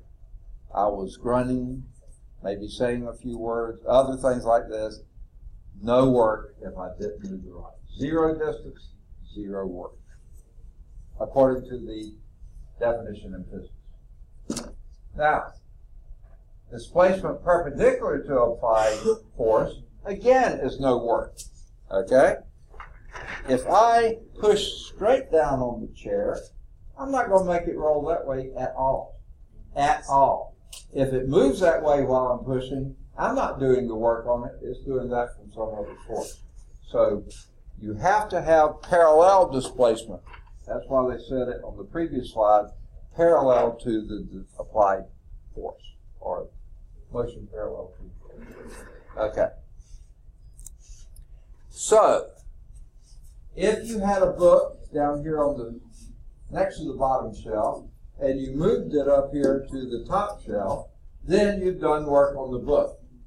Your weight of the book, the force due on the book is directly toward the center of the earth. Gravity is pulling down on it. If you lift the book up here, you're doing work on it. If you just move the book from this end of the shelf to that end of the shelf, that's not doing any work against gravity. Okay? Now, if there was friction there, you might do a little work against friction. To do it up to here, you're doing work.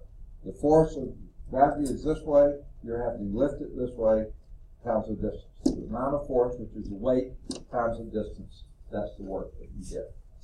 Vertical distance, not horizontal distance. Okay. I bet you, yes, there should be a problem before that. All right. Example 3.1. So let's go back here. Example 3.1. How much work is needed to lift a 5 kilogram backpack? 5.0 kilograms. What's that a measure of? 5 kilograms? That's your mass. Okay? 5.0 kilogram backpack to a shelf 1 meter above the floor. 1.0 meters, what's that a measure of?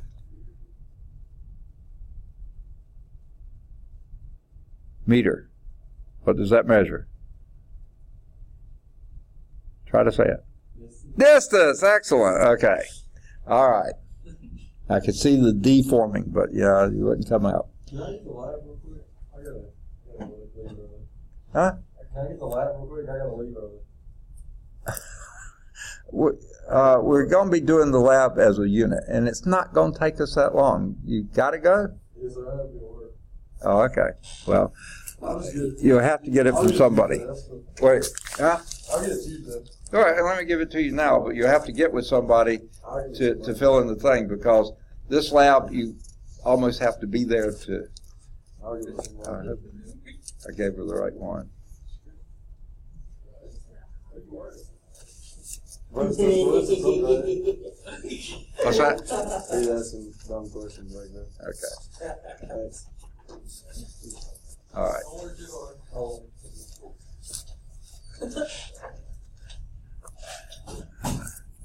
It's at least coming across that the work may be never mind, we won't go there. Okay. So, what is the let's finish the problem. How much work is needed? So we're looking for work. So let's put this. Okay. How much work is needed to lift a 5 kilogram backpack to a shelf 1 meter above the floor? Okay. So here's the backpack somewhere down here. Here's the floor. And here's the shelf up here. And this shelf is 1 meter, 1.0 meter above the floor. And this is 5.0 kilograms. How much work is needed? What's the formula for work? Yeah, force times the distance. Okay, what's the force involved here? Second? Okay, force and mass are not the same thing. Okay, what did you just say? Gravity. Okay, how do you incorporate gravity? F is equal to, what force are we talking about? It's the weight of the backpack. So let's just call that weight. Little w for weight. Big W is work. So let's do WT so it's not as confusing. The weight is what? Has to do with the mass. Weight is, it's from the last chapter. Yes, mass times the acceleration due to gravity. Perfect. So the mass is 5.0 kilograms time, what is the acceleration due to gravity? 9.8 meters per second squared. And then multiply that by the distance. And now you get, because this gives you force, kilogram meter per second squared, that would be newtons. Multiply that by the distance.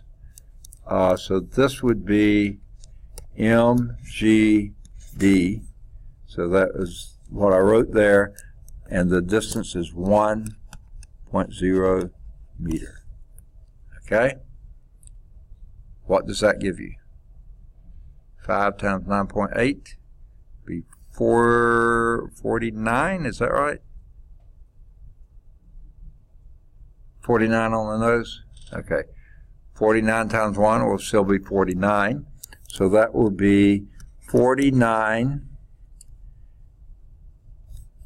Okay. That would be Newton meters, which would be, and by the way, let's break down. A Newton is a kilogram meter per second squared times another meter, Newton meter. That would be kilogram meter squared per second squared. That's what we call a joule.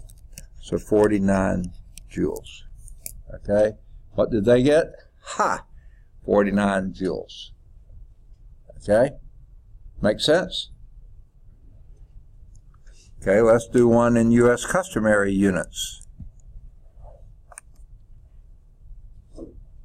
Everybody got that one? Okay.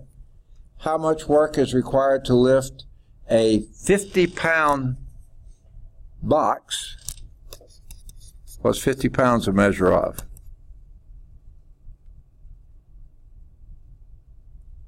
What do you measure in pounds? Say again? I can't hear. Weight, okay. And weight is a type of force. So that's also your force.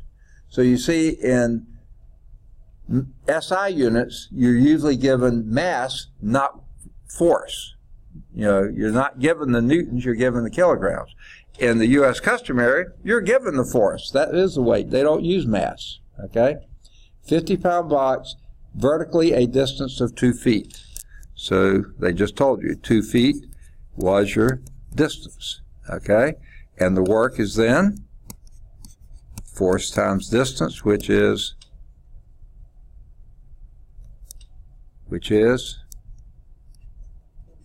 50 pounds times 2 feet, which is 100 what? Foot pounds, yeah. U.S. customary unit for work is foot pounds. Okay, joules is only metric. That's Newton meter. This is foot pounds. It doesn't have its own unit. 100 foot pounds. Very good. All right. So that was work. Now, they have a blurb here on simple machines. You'll have to flip over a page to get to it. This is on the top of 6667. It's a big blurb, covers about 2/3 of 2 pages. Okay. The basic premise here in your simple machines is the work in equals your work out. What work you put in, that's the amount of work you get out. Now, work or energy is conserved. Force is not conserved. Force is multiplied by a ratio of distances. What in the world are they talking about here? Let's see if they have this. Yeah, here we have it.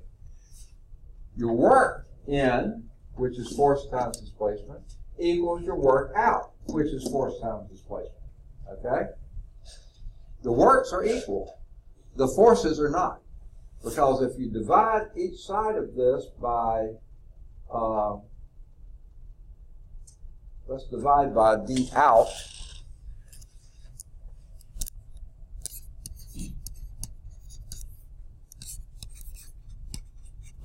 The d outs cancel out here. Your output force is multiplies your input force by this ratio. That's what they mean, the ratio of the distances. Okay, I have a question for you. Can you lift a car? I see no. You say yes. How can you lift a car? You look pretty strong. What's that? Oh, I see what you mean. How about the car you drove to work today? Or to school today? What's that? Your car as it is. Can you lift your car as it is? I did last Monday. I used a jack. And I lifted the car. I really did. I lifted it up enough for me to get the flat tire off and put the spare on. What's that? So you're using that equipment too.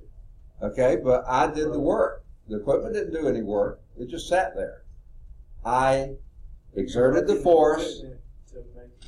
Aha! That's exactly what we're talking about. That's your force multiplier. Because guess what? Now, it's one of those jacks you turn. It's not one that you use like I used to grew up with, that you crank like this. The one that you turn the thing. And I was doing like this, like crazy, turning a big distance here, and it was going up a very small distance there. So the force multiplier was the amount of distance I was turning compared to the distance out. And I was putting not a huge amount of force either. It was not hard turning that. It was the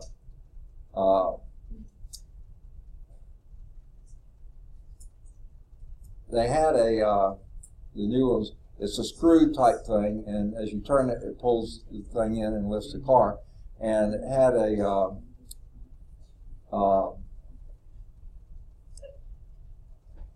thing that extended from here, and then you put the lug wrench on it and twist it like that. So I was twisting like this, like crazy, and slowly lifting the car because I had that force multiplier. Okay? Now, examples of simple machines would include an inclined plane. Okay? Now, if I were trying to get this desk on top of this table, I may not fit, but let's just imagine this is a loading dock here. I was going to try to get it up on the loading dock. Okay, and let's say I had it over there. If I were just lifting it and putting it there, I have to exert the total amount of the weight of that desk, exert that much force to lift it that distance. I'm doing a lot of work, right? But if I were to put a ramp, especially one that's pretty slick, between here and there, I could just push this thing and I would get it lifted the same distance, do the same amount of work, but I would do it over a greater distance. The ratio of distances is my force multiplier. That's what we call an inclined plane. A ramp, an inclined plane. A wedge is usually just two inclined planes put against each other. Any of you ever split wood? Okay? Now, you get your fingernails and go down in there and pull that wood apart. Is that what you do? I don't think so. Okay? You wouldn't have any fingernails left, and you still wouldn't have any split wood left either. What do? You put a wedge in there and hit on the wedge. It forces what? What did you do? Axe. Well, what is an axe? It's a wedge. Okay? And a maul is a wedge. So yeah, that's exactly what you're doing. You've got two inclined planes back to back there. Have you ever thought of this? What is a screw? It's an inclined plane that's wrapped around an axle. So that's what, when you're screwing, holding something together, You're using the same type deal. You do a lot of turning to advance a very short distance. That ratio here is your force multiplier. A lever, I was just describing the old jacks like this. You go up and down like this and get the car to move like this. That's your force multiplier. Okay? Wheel and axle, kind of the same thing. Okay? You turn an axle a little bit, the outside of the wheel turns much further. Okay? There's your distance multiplier. A pulley. Now, there are two types of pulleys, and they maybe more than that. If all I'm doing is pulling on something here and lifting something there, there's no force multiplier there. If I pull a foot down here, it lifts up the foot. If it's just going up and down. But if it goes up and down and up again, you know, and you have one wrap around the bottom, that's sometimes called a come along or a block and tackle type thing. If I pull here, I pull 2 feet because one foot goes on this side, one on that side. I only lift it half a foot. So I can lift more weight if I have that force multiplier down there. I've moved more distance. I've asked this before, I'll ask you over and over. Have you been to the McLean Science Center? Okay. You know those, I don't know if it's still there, but it used to be there. 3 seats. They sat around, a common pole. And one of them has you try to pull yourself up, okay? One of them is just this. You have to exert the entire force of the pull to pull yourself up. That is hard. When it goes one time around the bottom, it's easier. The other one goes 2 times. You don't go very far, but you can lift yourself much more easily because the pulley has a force multiplier. One time around the one at the bottom, that's doubling your force and force out. 2 times around the bottom is 4 times, I guess. Okay. So that's your simple machines. Now, here's an example of that. Oh, here's the same thing we did. I divided by the distance out, and the ratio of this, that's what we call the force multiplier. The ratio of distance in and distance out. How many times around I turn that jack to get the car to move up just a little bit. Okay. Now, here's a gal. You think she can lift 300 pounds? Well, with a good enough lever and the fulcrum to put it on, yes, she can. She can with just 60 pounds of force. Look how skinny her arms are. Just 60 pounds of force down here, she can lift a 300-pound man. If the ratio of the distance in, 2.5 feet, to the distance out, 0.5 feet, that's a 5-to-1 ratio. So she can get a 5-to-1 ratio on the work she's doing. On the work is still the same. On the weight she's lifting, the force she's doing. 60 pounds here, lifts 300 pounds there. That's a simple lever. Okay? Now. Okay. Any question? Those are simple machines. Now, in the book, it shows another kind of a lever. This is what we call I guess you would call that a first-class lever. You put the fulcrum here, and you apply the force here, the effort is there. The resistance is there. A second-class lever puts the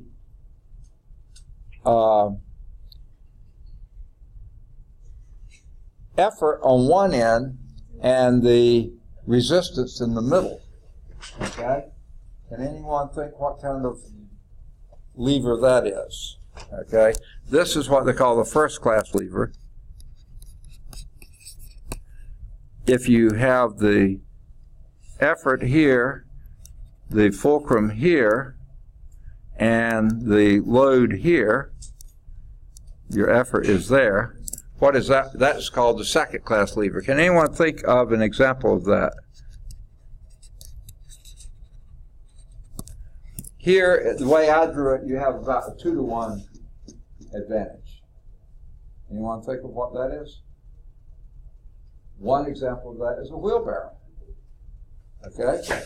You're lifting out here, your fulcrum's there where the wheel is, and the load is in the middle or somewhere out there. You can carry a lot more in a wheelbarrow than you can like this. Of course, you're lifting further here to get it to lift a little bit there. So that's the second class lever.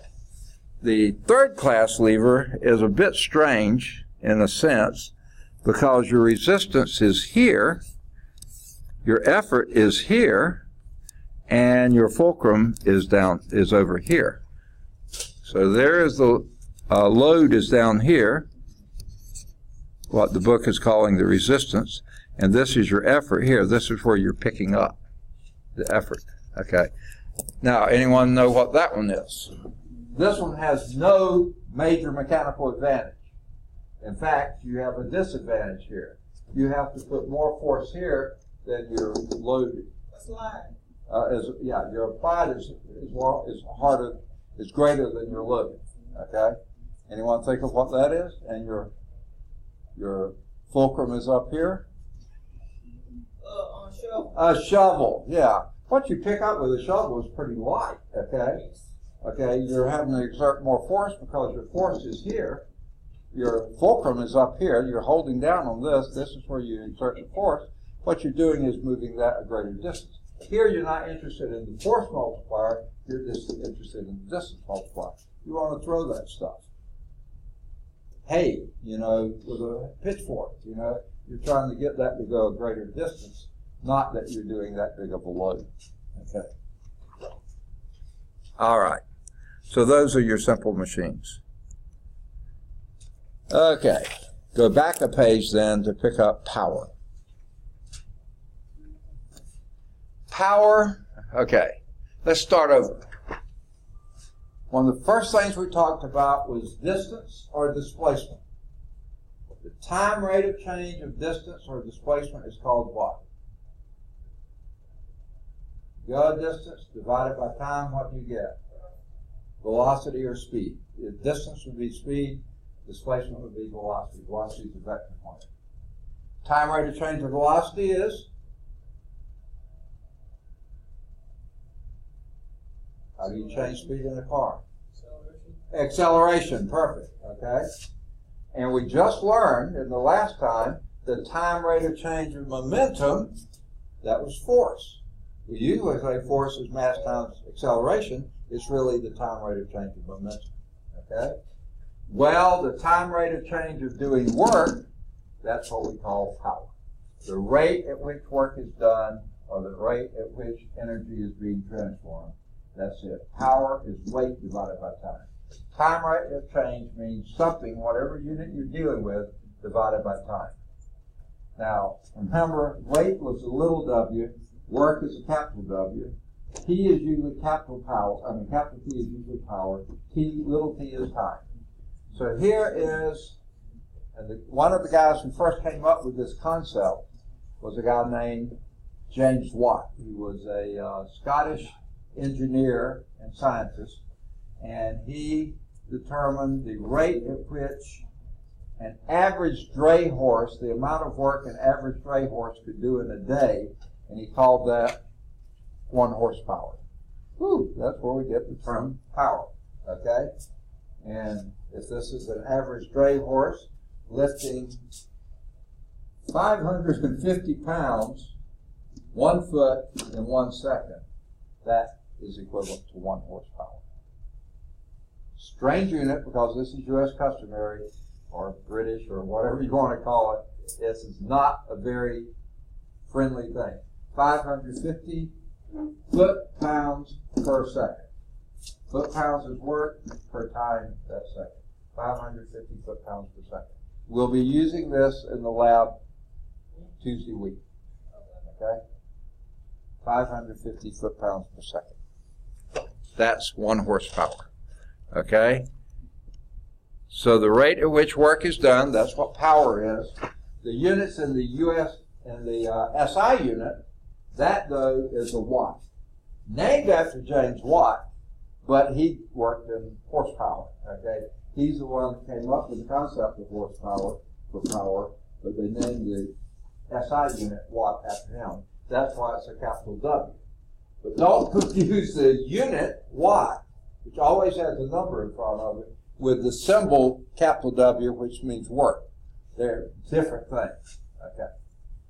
Horsepower we'll be dealing with lab. Here's an example, and this will be our lab the Tuesday after we get back. Is walking versus running upstairs. That's what we'll be doing. Okay? Sort of a hands-on or foot-on or some sort of on lab.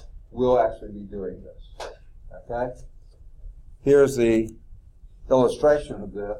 Boy, he's a tired looking old dude there, isn't he? Walking very slowly up the stairs. Guess what? The work he does to get from the bottom to the top is the same whether he does it slowly or rapidly. It doesn't matter. The work done is force, his weight, times the distance he went. This distance has nothing to do with it. That's horizontal. Vertical, the work he did against gravity, mg. That's the work he did. His weight for the mg times the height change that he did. Okay? Now, the difference here between walking slowly up the stairs and moving quickly up the stairs, that depends on power. The work is the same, the energy is the same, the power is the rate at which you do it. If you do this slowly, that's a small amount of power, because these are inversely, I'm sorry. Yeah. Small time, that's right. Long time, if you do it slowly, the time is going to take a long time. That's a small amount of power. If you do it fast, so the time that it took you to do it is very short, that's a lot of power. Okay? So that's what makes a difference. Okay. Now, let me give you another. Do I have time for another dumb example? Maybe this will do it for the thing. We'll have to pick up with the power bill next time. Okay? But when I was digging out the patio in the backyard, like I said, I dug on it for about 5 weeks. Solid, pretty much. I mean, not solid, but, you know, normal day. I usually take pretty long lunches because I needed to regroup. I'd work late into the day. It was in the summertime, but it was hot. And it did rain a couple of days that summer, but not frequently. It was hard work. Okay? Now, I used a pick, a shovel, and a wheelbarrow. That was about what I had. My wife borrowed her dad's rototiller, so she helped some with that. So that really, the ground was so hard it just beat it to death. But anyway, I worked for about 5 weeks, digging, shoveling, trying to move that rock, and all this kind of stuff. And in 5 weeks, I only had about half of the patio dug out. We went more than the full distance, half the distance, but it was getting steeper as we went in, so it got about half the soil moved. And then I was due to start back to work the Tuesday after Labor Day. So what are we going to do? If I only work weekends from now on, it's going to take me forever to finish digging out the patio. So we decided. Now, the one reason I was digging, about 2 reasons I was digging by hand. Number one, I'm cheap, okay? I didn't want to pay someone to do it, and I had the time. But the other reason is there was no place to get any equipment in there. We had trees, house, you know, everything was real tight. We had shrubs planted. Well, not too many, but yeah, things around. Didn't have any room to get it. But by the time I had gotten half of it dug out, I had a nice flat area they could get a bobcat in there and use a bobcat. So we called around, and on Labor Day, the guy came out with a bobcat. It was a bigger bobcat than we thought he was going to have. He came out, and about half a day, he moved as much soil as it had taken me 5 weeks to move. What was the difference there? I moved as much soil as he did, so I did the same amount of work. What was the difference? Okay, well, that's true, but same amount of work, but it took him half a day, a small T. It took me 5 weeks, a very large T. That was the difference. The power. I'll guarantee you, working out there in the hot sun in the summertime for a full day, I was way less than 1 horsepower. Way less than 1 horsepower. Maybe a quarter of a horsepower. Okay? That Bobcat, that was a big old sucker, that came out there. It must have been 250 horsepower. I'm not sure, I'm just guessing. So that's a big difference in power. What was the difference with that? Same work, small time for him, big time for me. I mean, long time for me. That wasn't big time. Okay. So anyway, that's an example. The difference is power. Same work, different time. The difference is power. Okay. Does that make sense? It's just about time for the transition, right? So we're going to start next time. Well, the power bill we've still got to do. Let me find that here. Okay. Here's where we'll start next time. Is the power bill. That's on page 66 approximately. All right, why don't we take a break? Now, listen up, people, especially anyone who came in late. Our lab this time is not down the hall here in 255. Say again? Yeah, I will. Okay. It's not down the hall here in 252. It's down the half flight of stairs here. First lab on the left, first classroom on the left, 259. 259 is where we're going to do the lab today. I hope there's not a class in there. If there is, we're going to have to make some other arrangements. But I think that room's, hopefully that's going to be available. Okay. So I've got to pause this, and I've got, okay. All right, we are recording now. I've placed 100-gram mass on each piece of paper. You can read the 100 grams here. If you wanted to weigh it, you can. 100-gram mass on each piece of paper. Okay? Now, what I want you to do is with a very quick horizontal pull. Don't pull up, okay? But with a horizontal pull, pull outward very quickly and observe what happens to the mass. That's what you fill in there. And number 1. Huh? Pull on the paper. Horizontally, not vertically. Pull on the paper horizontally very quickly. Okay? And then you record what you see happening to the mass. So each one of you do it. So 2 people per station, that should be 14 people. 2, 4, 6, 8, 10, 12, 14. 2 people per station. Each one of you pull on the mass real quickly, record what happens.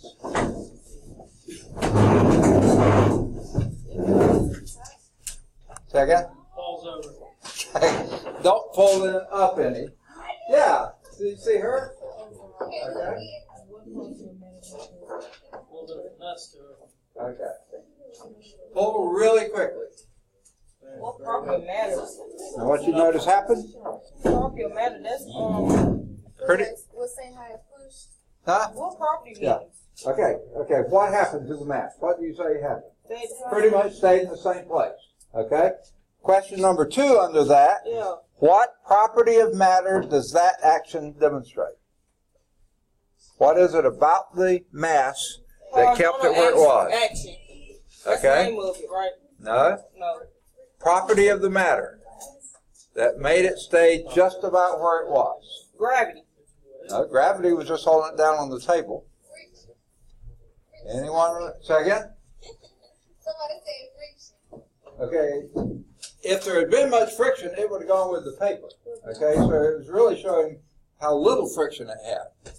What property of matter is that? In other words, it stayed still. Initial. It's something close to that. Speed. No. Rest. Okay, yeah, but what did that word you said to begin with? Inertia. Inertia, that's it. Right. The inertia of the mass kept it right where it was. Okay? I got it. Did everybody notice it stayed just about where it was, right? Okay. All right. That's the inertia of the mass. All right. The second part, we all 14 of us, yeah. The next part, we all have to go back to this little room back here. What room? This one right back here. All 14 of us need to do it. But everybody finish that. Everybody, by the way, and don't touch anything. I've got to bring the computer back so I can continue recording. Okay? Help on this, that part. Be sure to share with them what went on. Describe as best you can. All right. We're now on the second page of Lab 4. This one's titled Momentum. What we have here is a scale. I have a weighing tin if you need it, and there are 4 balls there. So I'd like 4 people to go up and each one pick out one of the balls and put it on the scale. Be sure you zero the scale before you measure and tell the whole group what the masses of the balls were. Now, the scale is going to measure it in grams. Each one of those little bitty lines there is 1 gram. But I want you to record the mass in kilograms. So someone do the first one and let us know what the mass is. Somebody who didn't participate in the last one, that excludes 2 of you. I'll go ahead. Okay. Just take one of the balls and measure the mass. All right. Okay, zero the scale first.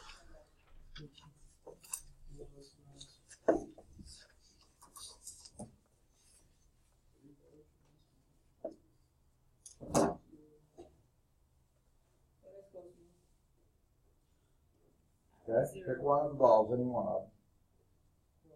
Okay.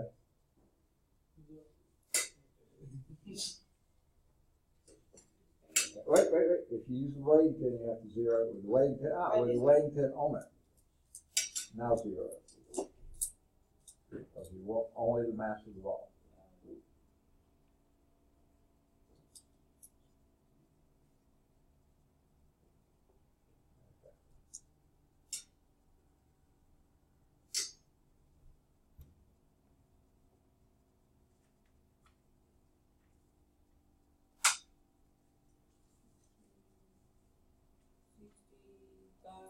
Again? 65 grams, but record it in kilograms. How many kilograms is that? 65,000. 65,000, which is 0.065 kilograms. Okay? 0.065 kilograms. Move the decimal 3 places.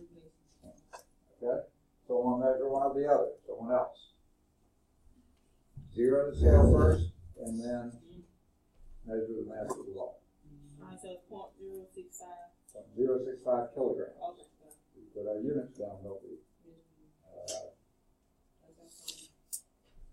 Alright.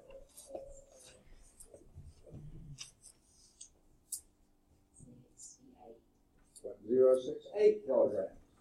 Okay? Basically almost the same. Okay, next. Next. All right, good deal.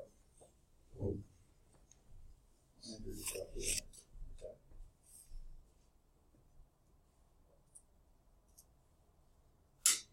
Okay, this is a smaller ball. 30. Okay. 30. What? Okay, 0.030. Is that what you said? 0.030. Okay, 0.030. I can keep up with that. And the last one, somebody that hasn't done. Somebody, it's pretty easy stuff. Okay. Maybe we won't get out of here early tonight. Okay. Did you zero the zero? Zero.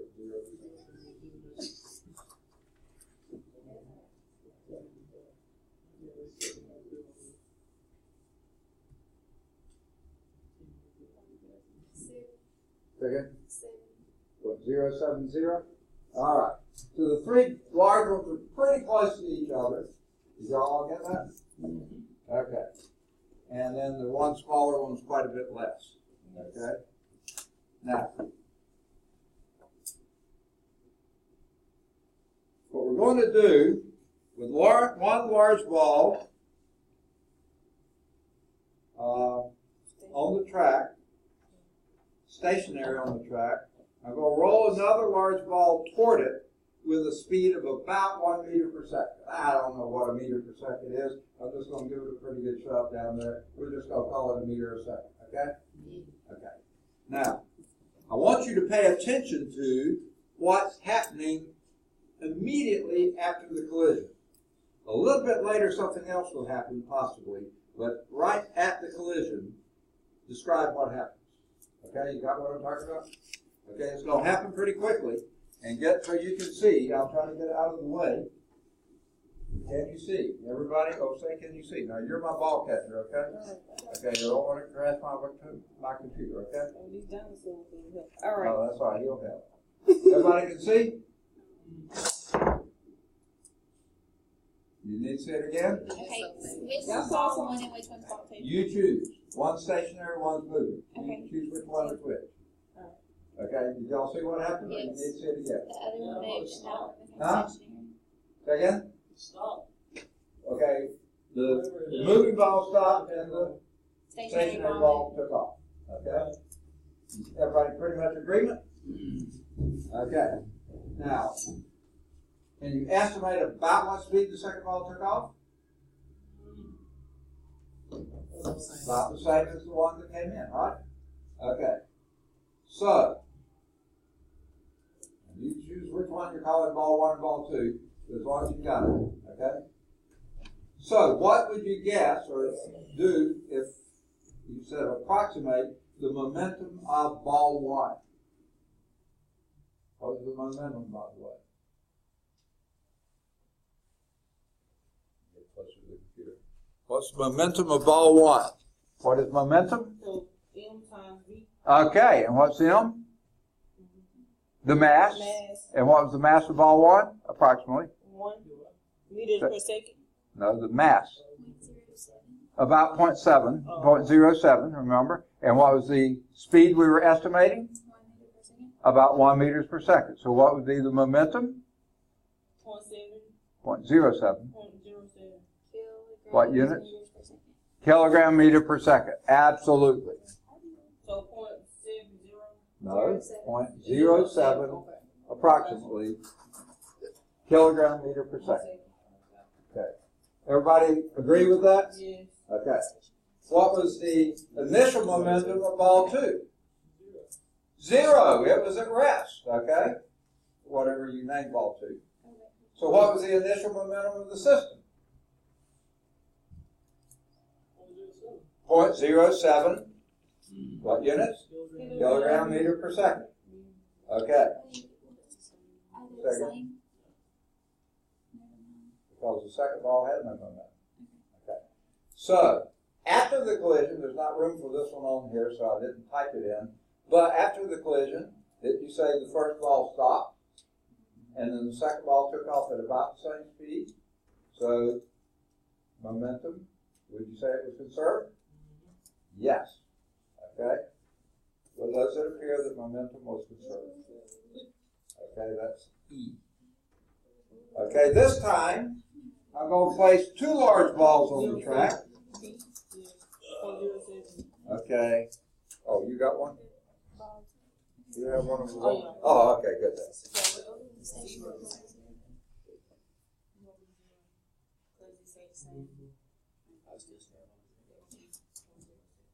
Okay.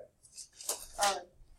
This time I'm putting 2 large balls on the track, and I'm trying to have them touch each other. They seem never to want to touch each other. Gravity notwithstanding, they don't seem to want to touch. I hope I got them touching. Okay? And I'm going to roll the third large ball toward the other 2, and again I'm going to estimate about 1 meter per second. Okay? Okay, here's why I roll it pretty fast. Okay? I'm trying not to roll, actually. I'm really wanting that ball to skid down the track. Of course it's going to roll some. Here's the reason I don't want it. What happened, I told you to notice what happens right at collision. What happened shortly after that? The first ball took off and started rolling a little. That's because the first ball had more than just linear momentum, it was rolling some. And then it had angular momentum. So after it collided with them and pushed the other ball off, then the angular momentum picked up and it started rolling again. I didn't want that to happen, that's why I try to do it fast so it skids along there so it doesn't roll, but I can't keep it from rolling. I could grease the skids, and then it would be messy to deal with, so I decided I'll let it roll. Okay, so anyway, before I do this one, any predictions? What's going to happen when I roll this one down toward the other two? The middle one's gonna stop. The which? The middle one. Is going to what? And the first one will stop, and the third one will keep going. Okay. He's saying that the middle one's not going to move. Is that what you're saying? And the one on the end is going to take off, and this one you said is going to stop. Let's see if he's right. Anyone have another opinion? I think that one going to be stationary. Okay, that's I think what he said too. Okay, good. That's it. Okay. All right, go. All right. Can y'all see? You need to see the balls here. Can y'all see them? Yeah. Pretty close to what you said, huh? Okay, so you record that however you saw it and understand it.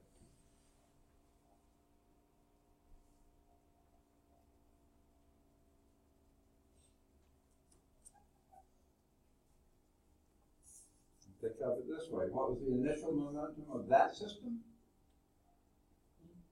What was the initial momentum of that system?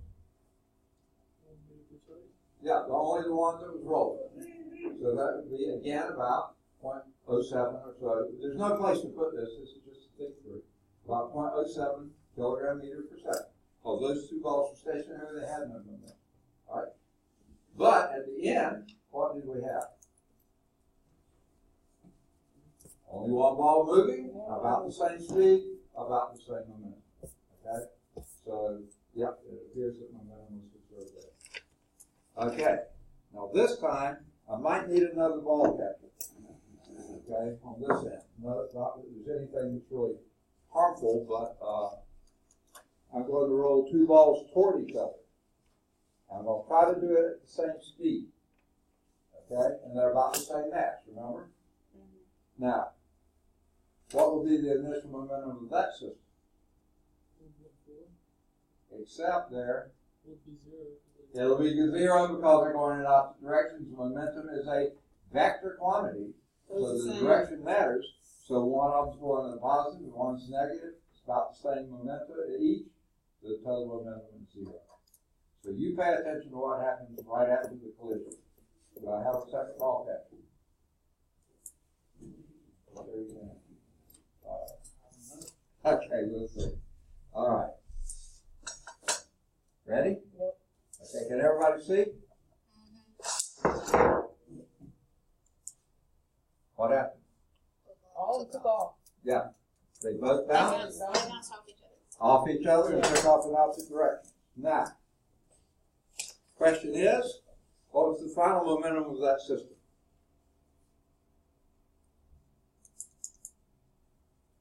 You want G, right? Second? You want G? This is G, yeah. Yeah.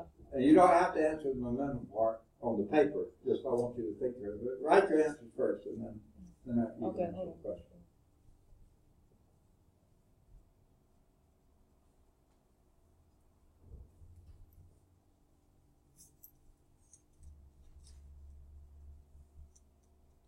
Is this making any sense? Okay. So they both bounce off each other. Okay. And went in. Opposite. Okay. Okay, that's your observation. Now think through it. What about the momentum before? You were right. Initially, this ball had, say, positive momentum, but if I did it same speed, which that's doubtful, but maybe close to it, at 0.07 kilogram meter per second. If that was coming in this direction, which would be the negative direction, 0.07 approximately meters per second, kilogram meter per second, then the momentum would be zero. How about after the end? Okay. Okay. Second? Still be zero because this one's now going negative and that one's going positive at about the same speed, right? And since they have about the same mass, the momentum would still be zero.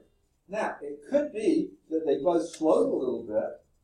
I think they probably did, but still they're going about the same speed, so the momentum was still zero. The total momentum was still zero. Yea or nay? All right. Now, I'm going to place one of the large balls near the center of the track. Okay, let me get this off. I'm going to roll the small ball toward the large ball. Any guesses on what you think might happen here? No contraction to the small. Say again? No contraction to the ball, to the big, to the large ball. It stays the same. Okay, what's going to say the same? This one is going to be stationary. Oh, it is. Okay, and what will happen to this one? It's gonna bounce off of it. Bounce off of it. Yeah. Okay, so we got an idea that this one's going to bounce off and those are going to stay stationary. Yeah, stationary. Any other ideas? Okay, let's see. Now, what will be the momentum of this system initially? 0.07. Ah, 0.03. this one's the one with the momentum Oh, now. And what was okay. its mass? 0.03. 0.3 times 1 meter per second, 0.03 kilogram meter per second. Now, you don't have to write that down. And that one, of course, is 0. Now, at the end, if this indeed does bounce off, and that one doesn't move, now it's got a negative momentum. It had a positive momentum, now a negative. Would that momentum be conserved? No. No, they're different, very different. So, anyone want to change an opinion here? Let's see. All right, you know what? I need another ball. Okay, if this one's going to rebound like she said, okay? Everybody see? Everybody see? Whoa. Okay. Hey! All right, that did rebound, That did but rebound. this had to move. Why do you think that one had to move? Because the initial momentum was in that direction. The final momentum had to be in that direction. Now, it didn't move very fast. This one bounced off fairly fast. Yep. This still had a negative momentum, but this had so much more mass. This had more momentum going that way than this one had coming this way to begin with, just because of the mass. This one had negative momentum here, but sure enough, if you had done the calculation, we could accurately measure speeds with it, you'd find out the momentum was conserved. It has to be. Momentum is conserved. Okay? This time, I'm going to put the little ball near the center of the mass and roll the big ball toward it. What's that? I'm reading. Okay. Now, what you reckon is going to happen here? Okay. I hear both of them going to move in that direction. I agree. Which is going to go faster, you reckon? The little ball. Little ball probably will be a little faster. Okay, will the big ball be as fast as when I first rolled What? it? No. Okay. What's that? I said, will the big ball be as fast after the collision as it was before? Everybody's saying they're both going to go in that direction. No, it can't be, because it's going to give some of its momentum to the little ball. The little ball has so little mass, even though it'll go quite fast, it's not going to get it all. So the big ball is going to continue. Let's see if that happens. It sounds reasonable, doesn't it? Yeah. Okay. Okay, you're confident that it's not going to bounce back. Okay. All right, let's see. They both, They both, but who was leading? the small The one. little. Yeah, it took off.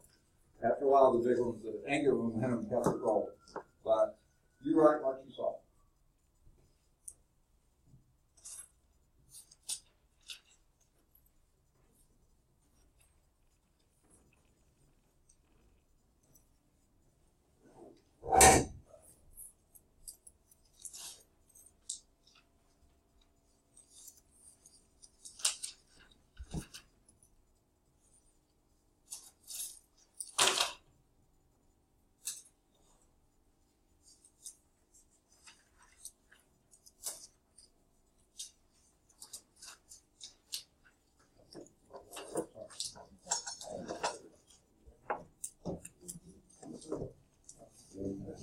We got to have one more.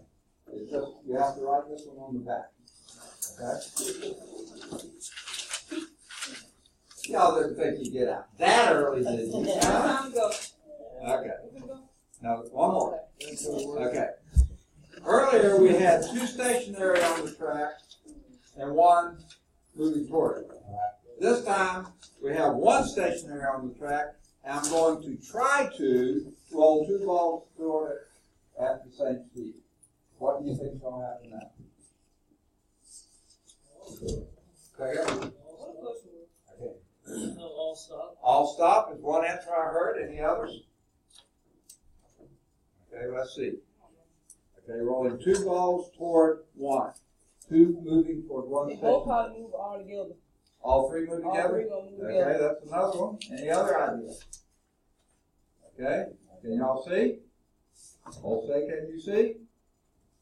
Okay, let's go. What happened? Just two. Two took off and one Didn't. was almost stationary. It really wasn't initially, but it didn't pick up the angular momentum. Do you think momentum was conserved there? Was the momentum of the system beforehand? I didn't see it. Huh? I didn't quite see it. Okay. Well, I rolled two balls toward one. Two took off and one took off. Yes, I think that's 0.14. Because two masses at 1 meter per second. Did you roll two or one? I rolled two toward one that was stationary. Oh, I thought you were rolling one on both ends. Oh, no, sorry That's about what I that. said. Okay, now I All see what stop. you said there. Okay, so it seemed like it was conserved or not?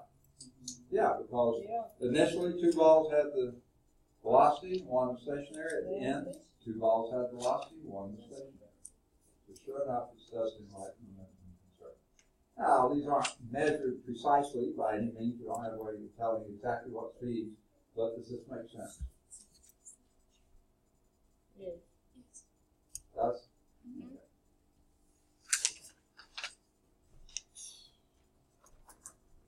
That's it for today. What's that? I said that's all for today. I'm so sorry to say, yeah. I'm afraid so. All right. I really feel like I've cheated you out of your Class tuition done dollars. today. Okay. Y'all are very forgiving, I must say. Y'all should do that until my next spring break. Ready to leave. There were some people absent, so you might want to hang on to your memory of things so you can help them out if they need. That's it, spring break. You do, thank you. See y'all. Okay, good. Does it make sense?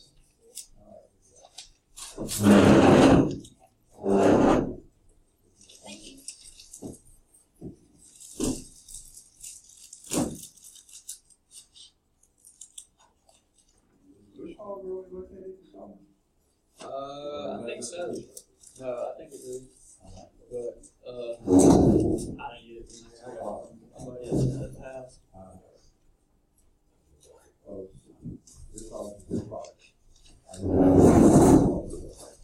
Yeah, so. I didn't know for sure. I must have went out there today. I don't know why. All right, okay, have a good spring break, everybody.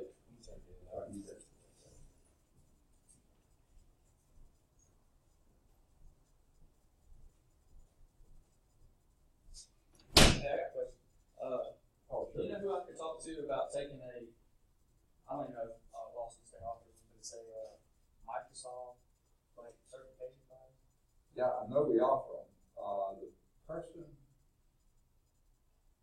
probably the best person on this campus to ask, you may not know the answer, you can go direct to the right place, is Mr. Rand Armbruster upstairs. Let's go see if he is. I'll show you where his office is. He's not now, you can check later. Well, I was going to do it online, but I'm